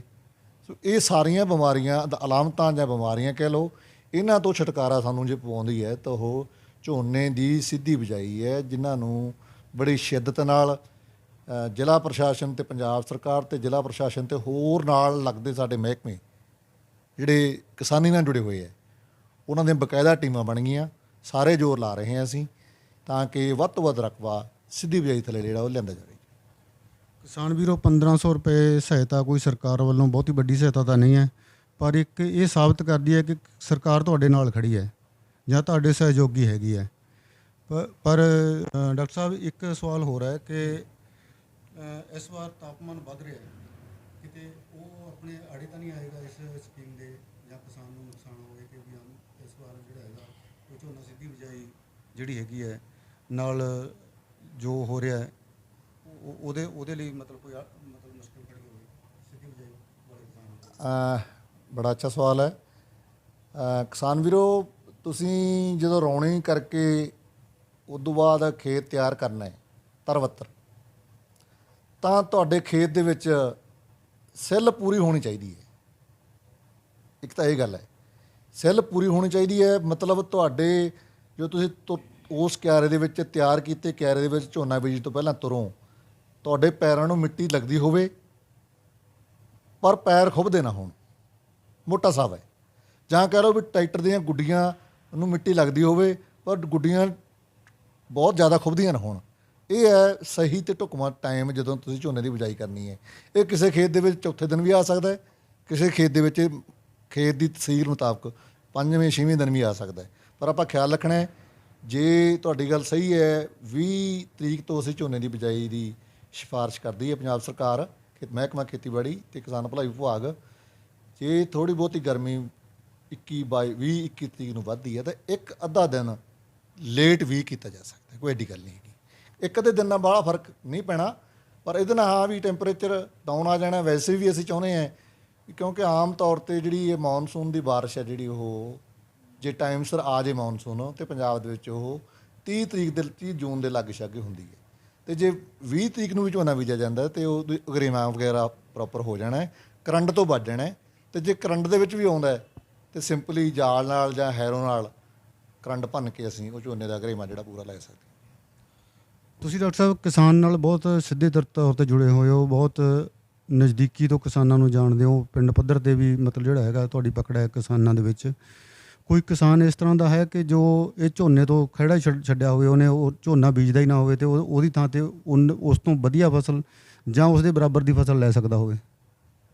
ਬਹੁਤ ਅੱਛਾ ਸਵਾਲ ਹੈ। ਝੋਨਾ ਵੈਸੇ ਸਾਡੇ ਪੰਜਾਬ ਦੀ ਫਸਲ ਨਹੀਂ ਹੈਗਾ ਸੀ। ਠੀਕ ਹੈ ਵੀ ਪਾਣੀ ਸਾਧਨ ਹੋ ਗਏ, ਮੋਟਰਾਂ ਲੱਗ ਗਈਆਂ, ਥੋੜ੍ਹੀ ਸੌਖੀ ਫਸਲ ਹੈ, ਮੰਡੀਕਰਨ ਸਹੀ ਸੀਗਾ, ਪਿੰਡ ਪਿੰਡ ਮੰਡੀਆਂ ਬਣ ਗਈਆਂ। ਪਰ ਸਾਨੂੰ ਕੁਝ ਜ਼ਿਮੀਂਦਾਰ ਮਿਲੇ ਹੈ ਗੁਰਦਰਸ਼ਨ ਜੀ, ਜਿਹੜੇ ਪਹਿਲਾਂ ਉਹਨਾਂ ਨੇ 60 ਮੂੰਗੀ ਦੀ ਬਿਜਾਈ ਕੀਤੀ, ਭਾਵੇਂ ਆਲੂਆਂ ਤੋਂ ਬਾਅਦ ਕਰ ਲਈ, ਭਾਵੇਂ ਕਣਕ ਤੋਂ ਬਾਅਦ ਕਰ ਲਈ, ਜਾਂ ਭਾਵੇਂ ਸਰੋਂ ਤੋਂ ਬਾਅਦ ਕਰ ਲਈ। ਤੇ ਉਹ ਪਹਿਲਾਂ ਮੂੰਗੀ ਤੋਂ ਉਹਨਾਂ ਨੇ ਝਾੜ ਲਿਆ 6 ਕੁਇੰਟਲ, ਕਿਸੇ ਨੇ 7 ਕੁਇੰਟਲ। ਇੱਕ ਜ਼ਿਮੀਂਦਾਰ ਮੇਰੇ ਕੋਲ ਇਹੋ ਜਿਹਾ ਵੀ ਹੈਗਾ ਗੁਰਮੀਤ ਸਿੰਘ ਹਮੀਰਗੜ੍ਹ ਪਿੰਡ ਦਾ, ਜਿਹਨੇ ਪਿਛਲੇ ਸਾਲ 10 ਕੁਇੰਟਲ ਆਲੂਆਂ ਵਾਲੇ ਖੇਤ ਦੇ ਵਿੱਚੋਂ SML 832 60 ਮੂੰਗੀ ਦਾ ਝਾੜ ਲਿਆ। ਸੋ 60 ਜੇ ਤੁਸੀਂ 8 ਕੁਇੰਟਲ ਵੀ ਲਾ ਲਗੇ 20 ਮਣ, ਤੇ ਸਰਕਾਰ ਦਾ ਫੈਸਲਾ ਬਹੁਤ ਵੱਡਾ ਤੇ ਇਤਿਹਾਸਕ ਹੈ ਵੀ ਮੂੰਗੀ ਨੂੰ ਮਿਨੀਮਮ ਸਪੋਰਟ ਪ੍ਰਾਈਸ ਤੇ ਖਰੀਦਣਾ ਸੀ। ਸੋ ਜੇ ਜ਼ਿਮੀਂਦਾਰ 6 ਕੁਇੰਟਲ ਜਾਂ 7 ਕੁਇੰਟਲ ਮੂੰਗੀ ਝਾੜਦਾ ਹੈ 60, ਤੇ ਮੇਰੇ ਹਿਸਾਬ ਨਾਲ ਉਹਦਾ 45 ਤੋਂ 50 ਹਜ਼ਾਰ ਦੇ ਕਰੀਬ ਉਹਦੀ ਮੁਨਾਫਾ ਹੋਇਆ। ਉਦੋਂ ਬਾਅਦ ਜਿਹੜੀ ਤੁਸੀਂ ਗੱਲ ਪੁੱਛੀ ਸੀ ਮੈਨੂੰ ਵੀ ਝੋਨਾ ਛੱਡਿਆ ਹੀ ਜਾ ਸਕਦਾ, ਉਸ ਨੇ ਦੁਬਾਰਾ ਫੇਰ ML 911 ਤੇ ML 818 ਇਹ ਦੋਨਾਂ ਵੈਰਾਈਟੀਆਂ ਦੀ ਕਾਸ਼ਤ ਕੀਤੀ ਉਹਨੇ ਸਾਉਣ ਦੇ ਵਿੱਚ, ਜਾਣੀ ਮੂੰਗੀ ਤੋਂ ਬਾਅਦ ਫਿਰ ਮੂੰਗੀ, ਝੋਨੇ ਦਾ ਖੜਾ ਛੱਡਤਾ ਉਹਨੇ। ਸੋ ਉਹਦੇ 'ਚ ਵੀ ਉਹ ਤਕਰੀਬਨ 86-87 ਹਜ਼ਾਰ ਰੁਪਈਆ ਇਹਨਾਂ ਦੋਨਾਂ ਫਸਲਾਂ ਤੋਂ ਲੈ ਗਿਆ। ਔਰ ਗੁਰਦਰਸ਼ਨ ਜੀ ਮੈਂ ਕਹਿਣਾ ਚਾਹੁੰਦਾ, ਜਿੱਥੇ ਘਰ ਦੀ ਲੋੜ ਮੂੰਗੀ ਪੂਰੀ ਕਰਦੀ ਹੈ, ਪਾਣੀ ਘੱਟ ਲੱਗਦੇ ਹੈ, ਦੇਸ਼ ਦੀ ਲੋੜ ਪੂਰੀ ਹੁੰਦੀ ਹੈ, ਔਰ ਸਾਡੀ ਪੰਜਾਬ ਸਰਕਾਰ ਨੂੰ ਮੂੰਗੀ ਦੀ ਲੋੜ ਵੀ ਹੈ, ਕਿਉਂਕਿ ਅਸੀਂ ਦਾਲਾਂ ਜਿਹੜੀਆਂ ਹੈ, ਜਿਹੜੇ ਸਾਡਾ ਗਰੀਬ ਤਬਕਾ ਹੈ, ਉਹਨਾਂ ਨੂੰ ਅਸੀਂ ਘੱਟ ਰੇਟ ਦੇ ਉੱਤੇ ਸਪਲਾਈ ਕਰਨੀ ਹੈ। ਜੇ ਸਰਕਾਰ ਨੂੰ ਘੱਟ ਰੇਟ ਦੇ ਉੱਤੇ ਮਿਲ ਜੂਗੀ 7200 ਕੁਛ ਰੁਪਏ ਉਹਨਾਂ ਨੂੰ MSP ਤੇ ਖਰੀਦ ਲਈ ਉਹਨਾਂ ਨੇ, ਤੇ ਉਸ ਪੰਜਾਬ ਸਰਕਾਰ ਨੂੰ ਵੀ ਮੇਰਾ ਖਿਆਲ ਹੈ 50 ਰੁਪਏ ਕਿਲੋ ਮਗਰ ਬਚਤ ਹੋਣੀ ਹੈ। ਇਸ ਕਰਕੇ ਕਿਉਂਕਿ ਉਹਨਾਂ ਨੇ ਅੱਗੇ ਜਾ ਕੇ ਜਿਹੜੀ ਹੈਗੀ ਹੈ ਉਹਨਾਂ ਨੂੰ ਦੇਣੀ ਹੈ, ਗਰੀਬ ਤਬਕੇ ਨੂੰ ਦੇਣੀ ਹੈ ਸਹਾਇਤਾ ਦੇ ਰੂਪ ਦੇ ਵਿੱਚ। ਸੋ ਇਸ ਕਰਕੇ ਅੱਛਾ ਦੂਜਾ ਨਾਲ ਇਹ ਜ਼ਮੀਨ ਨੂੰ ਕੁਛ ਨਾ ਕੁਛ ਛੱਡ ਕੇ ਜਾਣਾ ਨੇ, ਜਿਹੜੀ ਖੁਰਾਕੀ ਤੱਤ ਜਿਹੜਾ ਆਰਗੈਨਿਕ ਮੈਟਰ ਭੂਮ ਮੱਲੜ ਘਟਦਾ ਹੈ 60 ਵੇਲੇ ਵੀ ਛੱਡ ਗਿਆ, ਤੇ ਜਿਹੜੀ ਮੇਨ ਸੀਜ਼ਨ ਦੀ ਮੂੰਗੀ ਆ ਸਾਉਣ ਵਾਲੀ ਆਪਣੀ ਉਹ ਵੀ ਛੱਡ ਗਿਆ। ਤੇ ਜਦੋਂ ਇਦੋਂ ਬਾਅਦ ਕਣਕ ਬੀਜੂਗਾ ਉਹ ਦੋਨਾਂ ਮੂੰਗੀਆਂ ਦੀਆਂ ਫਸਲਾਂ ਤੋਂ ਬਾਅਦ, ਇੱਕ 60 ਤੋਂ ਤੇ ਇੱਕ ਮੇਨ ਮੁੱਖ ਸੀਜ਼ਨ ਦੀ ਮੂੰਗੀ ਤੋਂ, ਤੇ ਉਹ ਕਣਕ ਦਾ ਝਾੜ ਦੇ ਵਿੱਚ ਵੀ ਇਜ਼ਾਫਾ ਹੋਊਗਾ ਤੇ ਖਾਦਾਂ ਵਗੈਰਾ ਉਹਨੂੰ ਘੱਟ ਪਾਉਣੀਆਂ ਪੈਣੀਆਂ। ਬੱਕਰੀ ਭੇਡ ਤੇ ਉੱਠ ਵਾਸਤੇ ਜਿਹੜਾ ਹੈਗਾ ਉਹ ਖੁਰਾਕ ਵੀ ਪੈਦਾ ਕਰੇਗਾ, ਜਿਹੜੇ ਉਹਦੀ ਜਿਹੜੀਆਂ ਫਲੀ ਦਾ ਬਿਲਕੁਲ ਜੀ। ਉਹਦਾ ਜਿਹੜਾ ਭੋਅ ਹੈ ਮੂੰਗੀ ਦਾ ਭੋਅ ਹੈ, ਜੇ ਤੁਸੀਂ ਵੈਸੇ ਤਾਂ ਕਮਾਈ ਨਾਲ ਕੱਢਦੇ ਆ ਜ਼ਿਮੀਂਦਾਰ, ਪਰ ਕਈ ਲੋਕ ਹੜੰਬਿਆਂ ਨਾਲ ਵੀ ਕੱਢਦੇ, ਉਹਦਾ ਭੋਅ ਦੀ ਵੀ ਵਿਕਰੀ ਹੋ ਜਾਂਦੀ ਹੈ। ਉੱਠ ਤਾਂ ਸ਼ਾਇਦ ਪੰਜਾਬ ਦੇ ਵਿੱਚ ਘੱਟ ਹੈ, ਪਰ ਫਿਰ ਵੀ ਜਿਹੜੀਆਂ ਬੱਕਰੀ ਪਾਲਣ ਦਾ ਧੰਦਾ ਬਹੁਤ ਸਾਰੇ ਜ਼ਿਮੀਂਦਾਰਾਂ ਨੇ ਕੀਤਾ ਹੋਇਆ ਹੈ। ਕੁਝ ਛੋਟੇ ਪੱਧਰ 'ਤੇ ਵੀ ਇੱਜੜਾਂ ਦੇ ਰੂਪ ਦੇ ਵਿੱਚ ਬੱਕਰੀਆਂ ਜਿਹੜੀਆਂ ਉਹ ਪਿੰਡਾਂ ਦੇ ਵਿੱਚ ਵਿਹਲੀਆਂ ਥਾਵਾਂ ਦੇ ਉੱਤੇ ਚਰਾਂਦਾਂ 'ਤੇ ਲੈ ਜਾਂਦੇ ਹੈ, ਸੋ ਉਹ ਭੋਅ ਵਗੈਰਾ ਲੈ ਜਾਂਦੇ ਹੈ ਜੀ। ਸੋ ਇਸ ਕਰਕੇ ਮੈਂ ਹੁਣ ਬੇਨਤੀ ਕਰਨੀ ਚਾਹੁੰਦਾ ਕਿ ਭਾਵੇਂ ਵਿਸ਼ੇ ਨੂੰ ਹਟ ਕੇ ਹੈ, 3 ਚੀਜ਼ਾਂ ਨੋਟ ਕਰ ਲਿਓ ਕਿਸਾਨ ਵੀਰੋ, ਸਰੋਂ, ਨਰਮਾ ਤੇ ਮੂੰਗੀ, ਇਹਨਾਂ ਤਿੰਨਾਂ ਦਾ ਰੇਟ ਨਹੀਂ ਘਟਣਾ ਆਉਣ ਵਾਲੇ ਸਾਲਾਂ ਦੇ ਵਿੱਚ। ਇਸ ਕਰਕੇ DSR ਤਾਂ ਕਰਨੀ ਹੈ। ਜੇ ਕਿਸੇ ਨੇ ਝੋਨੇ ਤੋਂ ਜਮਾ ਹੀ ਛੁਟਕਾਰਾ ਪਾਉਣਾ ਹੈ ਤੇ ਮੂੰਗੀ ਤੋਂ ਬਾਅਦ ਮੂੰਗੀ ਬੀਜ ਕੇ ਵੀ ਉਹ ਡੈਫੀਨੇਟਲੀ ਇਕੱਲੇ ਝੋਨੇ ਵਾਲਿਆਂ ਨਾਲੋਂ ਵੱਧ ਮੁਨਾਫਾ ਉਹ ਪੱਕੇ ਤੌਰ ਤੇ ਕਮਾ ਸਕਦੇ। ਡਾਕਟਰ ਸਾਹਿਬ ਆਪਾਂ ਗੱਲ ਕਰ ਲਈ ਪਾਣੀ ਬਚਾਉਣ ਦੀ, ਮਿੱਟੀ ਦੀ ਸਿਹਤ ਦੀ, ਤੇ ਜੇਕਰ ਇਹਨਾਂ ਸਾਰੀਆਂ ਚੀਜ਼ਾਂ ਪ੍ਰਕਿਰਿਆ ਦੇ ਵਿੱਚੋਂ ਕਿਸਾਨ ਪੂਰੀ ਕਰਕੇ ਕੁਝ ਪੈਸੇ ਬਚਾ ਲੈਂਦਾ ਹੈ, ਉਹਨੂੰ ਕੁਝ ਬਚਤ ਹੋ ਜਾਂਦੀ ਹੈ, ਉਹ ਬਚਤ ਨੂੰ ਸੰਭਾਲਣਾ ਕਿਵੇਂ ਹੈ। ਬਚਤ ਦੇ ਲਈ ਉਹਦੇ 'ਤੇ ਡਾਕੇ ਬਹੁਤ ਪੈਂਦੇ ਹੈ ਕਿ ਵੱਡੇ ਟਰੈਕਟਰਾਂ ਵਾਲੇ ਆ ਜਾਂਦੇ ਹੈ ਕਿ ਤੁਸੀਂ ਆਪਣਾ ਟਰੈਕਟਰ ਬਦਲ ਲਓ, ਗੱਡੀਆਂ ਵਾਲੇ ਆ ਜਾਂਦੇ ਆ ਤੁਸੀਂ ਆਪਣੀ ਗੱਡੀ ਬਦਲ ਲਓ, ਹੋਰ ਕਿਸ ਤਰ੍ਹਾਂ ਦੇ ਉਹਨਾਂ ਨੂੰ ਲੋਭ ਲਾਲਚ ਡਿਸਕਾਊਂਟ ਦਿੱਤੇ ਜਾਂਦੇ ਆ, ਕੁਝ ਹੋਰ ਤਰੀਕੇ ਨਾਲ ਜਾਂਦੇ ਆ। ਇਹਨੂੰ ਪੈਸੇ ਨੂੰ ਸੰਭਾਲਣ ਵਾਸਤੇ ਜਿਵੇਂ ਜੱਟ ਨੂੰ ਕਿਹਾ ਜਾਂਦਾ ਕਿ ਜਿੱਦਾਂ ਜੱਟ ਨੂੰ ਅਕਲ ਆ ਗਈ ਤਾਂ ਫਿਰ ਜਿਹੜਾ ਹੈਗਾ ਉਹ ਫਿਰ ਸਿਰਫ ਜੱਟ ਹੀ ਛਾਊਗਾ। ਅਤੇ ਉਸ ਤਰੀਕੇ ਨਾਲ ਕੀ ਸੁਝਾਅ ਦਿਓਗੇ ਕਿ ਵੀ ਮਤਲਬ ਇਹਨੂੰ ਪੈਸੇ ਨੂੰ ਸੰਭਾਲੇ ਕਿਸ ਤਰੀਕੇ ਨਾਲ ਜ਼ਿਮੀਂਦਾਰ? ਆਪਾਂ ਨਿੱਘਰ ਸੋਚ ਵਾਲੇ ਸੱਚੇ ਅਤੇ ਸਮਝਦਾਰ ਜ਼ਿਮੀਂਦਾਰ ਬਣਨਾ ਹੈ। ਜਿਹੜਾ ਪੈਸਾ ਸਾਡੇ ਕੋਲ ਆ ਗਿਆ, ਭਾਵੇਂ ਤੁਹਾਡੇ ਮੱਕੀ ਤੋਂ ਆ ਗਿਆ, ਭਾਵੇਂ ਸੱਠੀ ਮੂੰਗੀ ਤੋਂ ਆ ਗਿਆ, ਭਾਵੇਂ ਸਿੱਧੀ ਬਿਜਾਈ ਵਾਲੇ ਝੋਨੇ ਤੋਂ ਆ ਗਿਆ, ਉਹਨੂੰ ਬੜੇ ਸੰਜਮ ਨਾਲ ਵਰਤਣਾ ਹੈ, ਬੇਲੋੜਾ ਖਰਚਾ ਨਹੀਂ ਕਰਨਾ। ਮਿਸਾਲ ਦੇ ਤੌਰ 'ਤੇ ਬਹੁਤ ਸਾਰੇ ਜ਼ਿਮੀਂਦਾਰ ਹੁਣ ਸਬਜ਼ੀ ਨਹੀਂ ਲਾਉਂਦੇ ਆਪਦੀ, ਤਾਂ ਉਹੀ 20-30 ਕਿੱਲਿਆਂ ਵਾਲਾ ਜ਼ਿਮੀਂਦਾਰ ਸ਼ਾਮ ਨੂੰ 3 ਵਜੇ ਰੇਹੜੀ 'ਤੇ ਕਿਤੇ ਗੋਭੀ ਖਰੀਦੀ ਜਾਂਦਾ ਹੁੰਦਾ ਹੈ, ਕਿਤੇ ਉਹ ਸਾਗ ਖਰੀਦੀ ਜਾਂਦਾ ਹੈ, ਕਿਤੇ ਪਾਲਕ ਖਰੀਦੀ ਜਾਂਦਾ ਹੈ, ਕਿਤੇ ਉਹ ਖੀਰਾ ਖਰੀਦੀ ਜਾਂਦਾ ਹੈ, ਕਿਤੇ ਉਹ ਖਰਬੂਜਾ ਖਰੀਦੀ ਜਾਂਦਾ ਹੈ, ਕਿਤੇ ਕੱਕੜੀ ਖਰੀਦੀ ਜਾਂਦਾ ਹੈ। ਸੋ ਇਹ ਜ਼ਿਮੀਂਦਾਰ ਗੱਲਾਂ ਸਾਨੂੰ ਸੋਭਦੀਆਂ ਨਹੀਂ। ਚਟਣੀ ਵਾਸਤੇ ਚਿੱਬੜ ਖਰੀਦੀ ਜਾਂਦਾ ਹੈ। ਤੁਸੀਂ ਬੋਰ ਦੇ ਧਾਰ ਦੇ ਥੱਲੇ ਜਾਂ ਡੱਗੀ ਦੇ ਨੇੜੇ ਪੁਦੀਨਾ ਲਾ ਦਿਓ, ਸਾਰੀ ਗਰਮੀ ਨਾਲ ਠੰਡਕ ਰਹੂਗੀ ਅਤੇ ਨਾਲੇ ਪੁਦੀਨੇ ਦੀ ਚਟਨੀ ਤੁਹਾਡੇ ਮੂੰਹ ਨਾਲ ਰਹਿੰਦੀ ਨਹੀਂ। ਸੋ ਇਸੇ ਤਰ੍ਹਾਂ ਹੀ ਕਾਰਾਂ ਅਤੇ ਟਰੈਕਟਰਾਂ 'ਤੇ ਹੈ। ਗੁਰਦਰਸ਼ਨ ਜੀ, ਮੈਂ ਦੱਸਣਾ ਚਾਹੁੰਦਾ, ਮੇਰੇ ਕੋਲ 1978 ਮਾਡਲ ਟਰੈਕਟਰ ਹੈ, 5711 HMT। ਬਹੁਤੇ ਅੱਜ ਦੀ ਜਨਰੇਸ਼ਨ ਨੇ ਦੇਖਿਆ ਨਹੀਂ ਹੋਣਾ, ਸ਼ਾਇਦ ਇਲਾਕੇ ਦੇ ਵਿੱਚ ਇੱਕ ਹੀ ਹੋਵੇ। ਕਿਸਾਨ ਵੀਰੋ 65,000 ਦਾ ਆਇਆ ਸੀਗਾ 1978 ਦੇ ਵਿੱਚ। ਸਾਰੇ ਕੰਮ ਉਹ ਕਰਦਾ ਹੈ, ਇੱਥੋਂ ਤੱਕ ਕਿ ਰੋਟਾਵੇਟਰ ਵੀ, ਤੂੜੀ ਵਾਲੀ ਮਸ਼ੀਨ ਵੀ, ਜਿਹੜਾ ਡੋਲੂ ਕਰਾ ਜਿਹਨੂੰ ਕਹਿੰਦੇ ਹਾਂ ਅਸੀਂ, ਉਹ ਵੀ ਪਾ ਕੇ ਦੇਖਿਆ ਮਗਰ। ਅਤੇ 10-15 ਲੀਟਰ ਆਮ ਟਰੈਕਟਰ ਨਾਲੋਂ, ਅਰਜਨ ਨਾਲੋਂ ਜਾਂ 5911 ਨਾਲੋਂ, ਜਾਂ ਜਿਹੜੇ ਤੁਸੀਂ ਆ ਜੌਨ ਡੀਅਰ ਵਰਗੇ ਲਈ ਫਿਰਦੇ ਹੋ, ਇਹਨਾਂ ਨੂੰ 15 ਲੀਟਰ, 10 ਲੀਟਰ, 12 ਲੀਟਰ ਤੇਲ ਡੇਲੀ ਦੇ 1000 ਰੁਪਏ ਦਾ ਡੀਜ਼ਲ ਬਚਾ ਦਿੰਦਾ ਸੀ ਉਹ। ਸੋ ਇਸ ਕਰਕੇ ਇਹ, ਹਾਲਾਂਕਿ ਮੇਰੇ ਕੋਲ ਗੁੰਜਾਇਸ਼ ਹੈ ਕਿ ਮੈਂ ਵੱਡਾ ਟਰੈਕਟਰ ਲੈ ਲਾਂ, ਮੇਰੇ ਕੋਲ ਮਹਾਰਾਜ ਨੇ, ਪਰਮਾਤਮਾ ਨੇ ਜ਼ਮੀਨ ਜਾਇਦਾਦ ਦਿੱਤੀ ਹੈ, ਨੌਕਰੀ ਦਿੱਤੀ ਹੈ, ਪਰ ਮੈਂ ਇਹਨਾਂ ਕੰਪਨੀਆਂ ਦੇ ਝਾਂਸੇ 'ਚ ਕਦੇ ਨਹੀਂ ਆਇਆ ਵੀ ਆਹ ਲੈ ਜਾਓ ਜੀ ਤੁਸੀਂ, ਤੁਹਾਡਾ ਵੱਧ ਰੇਟ 'ਤੇ ਖਰੀਦ ਲਾਂਗੇ। 8-7 ਲੱਖ ਰੁਪਏ ਦੇ ਟਰੈਕਟਰ, ਕਾਰਾਂ ਜਿੰਨੇ ਮਹਿੰਗੇ ਟਰੈਕਟਰ ਹੋਏ ਪਏ ਹੈ। ਉੱਤੋਂ ਸਾਡੇ ਗੁਰਦਰਸ਼ਨ ਜੀ, ਮੈਂ ਦੱਸਣਾ ਚਾਹੁੰਦਾ ਇੱਕ ਹੋਰ ਪਿਰਤ ਪੈ ਗਈ ਵੀ ਆਮ ਤੌਰ 'ਤੇ ਜੋ ਟਰੈਕਟਰ ਲਿਆਂਦਾ ਨਾ 30-35 ਹਜ਼ਾਰ ਰੁਪਈਆ ਵੱਡੇ ਡੈੱਕ 'ਤੇ ਲਾਉਂਦੇ ਆ, ਉਹ ਨਜਾਇਜ਼ ਖਰਚਾ ਹੈ। ਉਹਨੂੰ ਸੁਣਨਾ ਤਾਂ ਹੈ ਨਹੀਂ, ਸੁਣਨਾ 10 ਕਿੱਲੇ ਦੂਰ ਜਾ ਕੇ ਹੈ ਜੀ ਉਹ। ਇਸ ਕਰਕੇ ਇਹ 30,000 ਦਾ ਖਰਚਾ, ਇਹ ਵੱਡੀਆਂ ਲਾਈਟਾਂ ਉਹ ਲਾ ਕੇ, ਪਾਈਪ ਲਾ ਕੇ ਉੱਤੇ, ਜਿਵੇਂ ਰਾਤ ਨੂੰ ਐਂ ਲੱਗਦਾ ਜਿਵੇਂ ਪਾਇਲਟ ਗੱਡੀ ਆਉਂਦੀ ਹੁੰਦੀ ਹੈ। ਆ ਕੱਲ੍ਹ ਪਰਸੋਂ ਮੈਂ ਨਥਾਣੇ ਤੋਂ ਗੁੰਮਟੀ ਨੂੰ ਲੰਘ ਰਿਹਾ ਸੀ ਅਤੇ ਇੱਕ ਟਰੈਕਟਰ ਆ ਰਿਹਾ ਸੀ, ਮੈਨੂੰ ਦੂਰੋਂ ਨਹੀਂ ਪਤਾ ਲੱਗਿਆ ਵੀ ਟਰੈਕਟਰ ਹੈ ਇਹ। ਮੈਂ ਕਿਹਾ ਕਿਸੇ ਦੀ ਪਾਇਲਟ ਗੱਡੀ ਆਉਣੀ ਹੈ, ਕੋਈ VIP ਪਰਸਨ ਹੋਣਾ ਹੈ। ਪਰ ਜਦੋਂ ਲੰਘ ਗਿਆ ਟਰੈਕਟਰ ਕੋਲ ਦੀ, ਅਤੇ ਮੈਂ ਕਿਹਾ ਤਾਂ ਯਾਰ ਟਰੈਕਟਰ ਸੀਗਾ। ਉਹ ਉੱਪਰ ਜਿੱਥੇ ਛਤਰੀ ਲਾਉਣੇ ਹੈ ਉਹਦੇ ਬਰਾਬਰ ਜਾ ਕੇ ਬਹੁਤ ਵੱਡੀਆਂ ਹਾਈ ਬੀਮ ਲਾਈਟਾਂ ਲਾਈਆਂ ਹੋਈਆਂ। ਅਤੇ ਇਹ ਨਜਾਇਜ਼ ਖਰਚੇ ਹੈ। ਇਹ ਸਾਨੂੰ, ਜੇ ਮੈਂ ਕਹਾਂ ਹੁਣ ਸਾਡੇ ਅੱਜ ਦੇ ਜਿਹੜੇ ਨੌਜਵਾਨ ਹੈ, ਗੁੱਸਾ ਨਾ ਕਰ ਜਾਣ ਮੇਰੀ ਗੱਲ ਦਾ, ਪਰ ਇਹਨਾਂ ਖਰਚਿਆਂ ਤੋਂ ਸਾਨੂੰ ਗੁਰੇਜ਼ ਕਰਾਂਗੇ। ਜਿਹੜਾ ਪੈਸਾ ਹੈ ਉਹਨੂੰ ਸੰਜਮ ਨਾਲ ਬੱਚਿਆਂ ਦੀ ਪੜ੍ਹਾਈ 'ਤੇ, ਆਪਦੀ ਘਰ ਦੀ ਬਿਹਤਰੀ 'ਤੇ ਲਾਓ, ਅਤੇ ਤਾਂ ਕਿ ਅਸੀਂ ਉਹ ਜਿਹੜਾ ਮੁਨਾਫਾ DSR ਤੋਂ, ਸਿੱਧੀ ਬਿਜਾਈ ਤੋਂ ਕਮਾਇਆ ਹੈ, ਜਾਂ ਉਸ ਟਾਈਮ 'ਤੇ ਅਸੀਂ ਬਚਤ ਕਰ ਲਈ ਅਤੇ ਫਿਰ ਗਾਂਹ ਜਾ ਕੇ ਬਚਤ ਬਾਰੇ ਸੋਚਿਆ ਹੀ ਨਹੀਂ।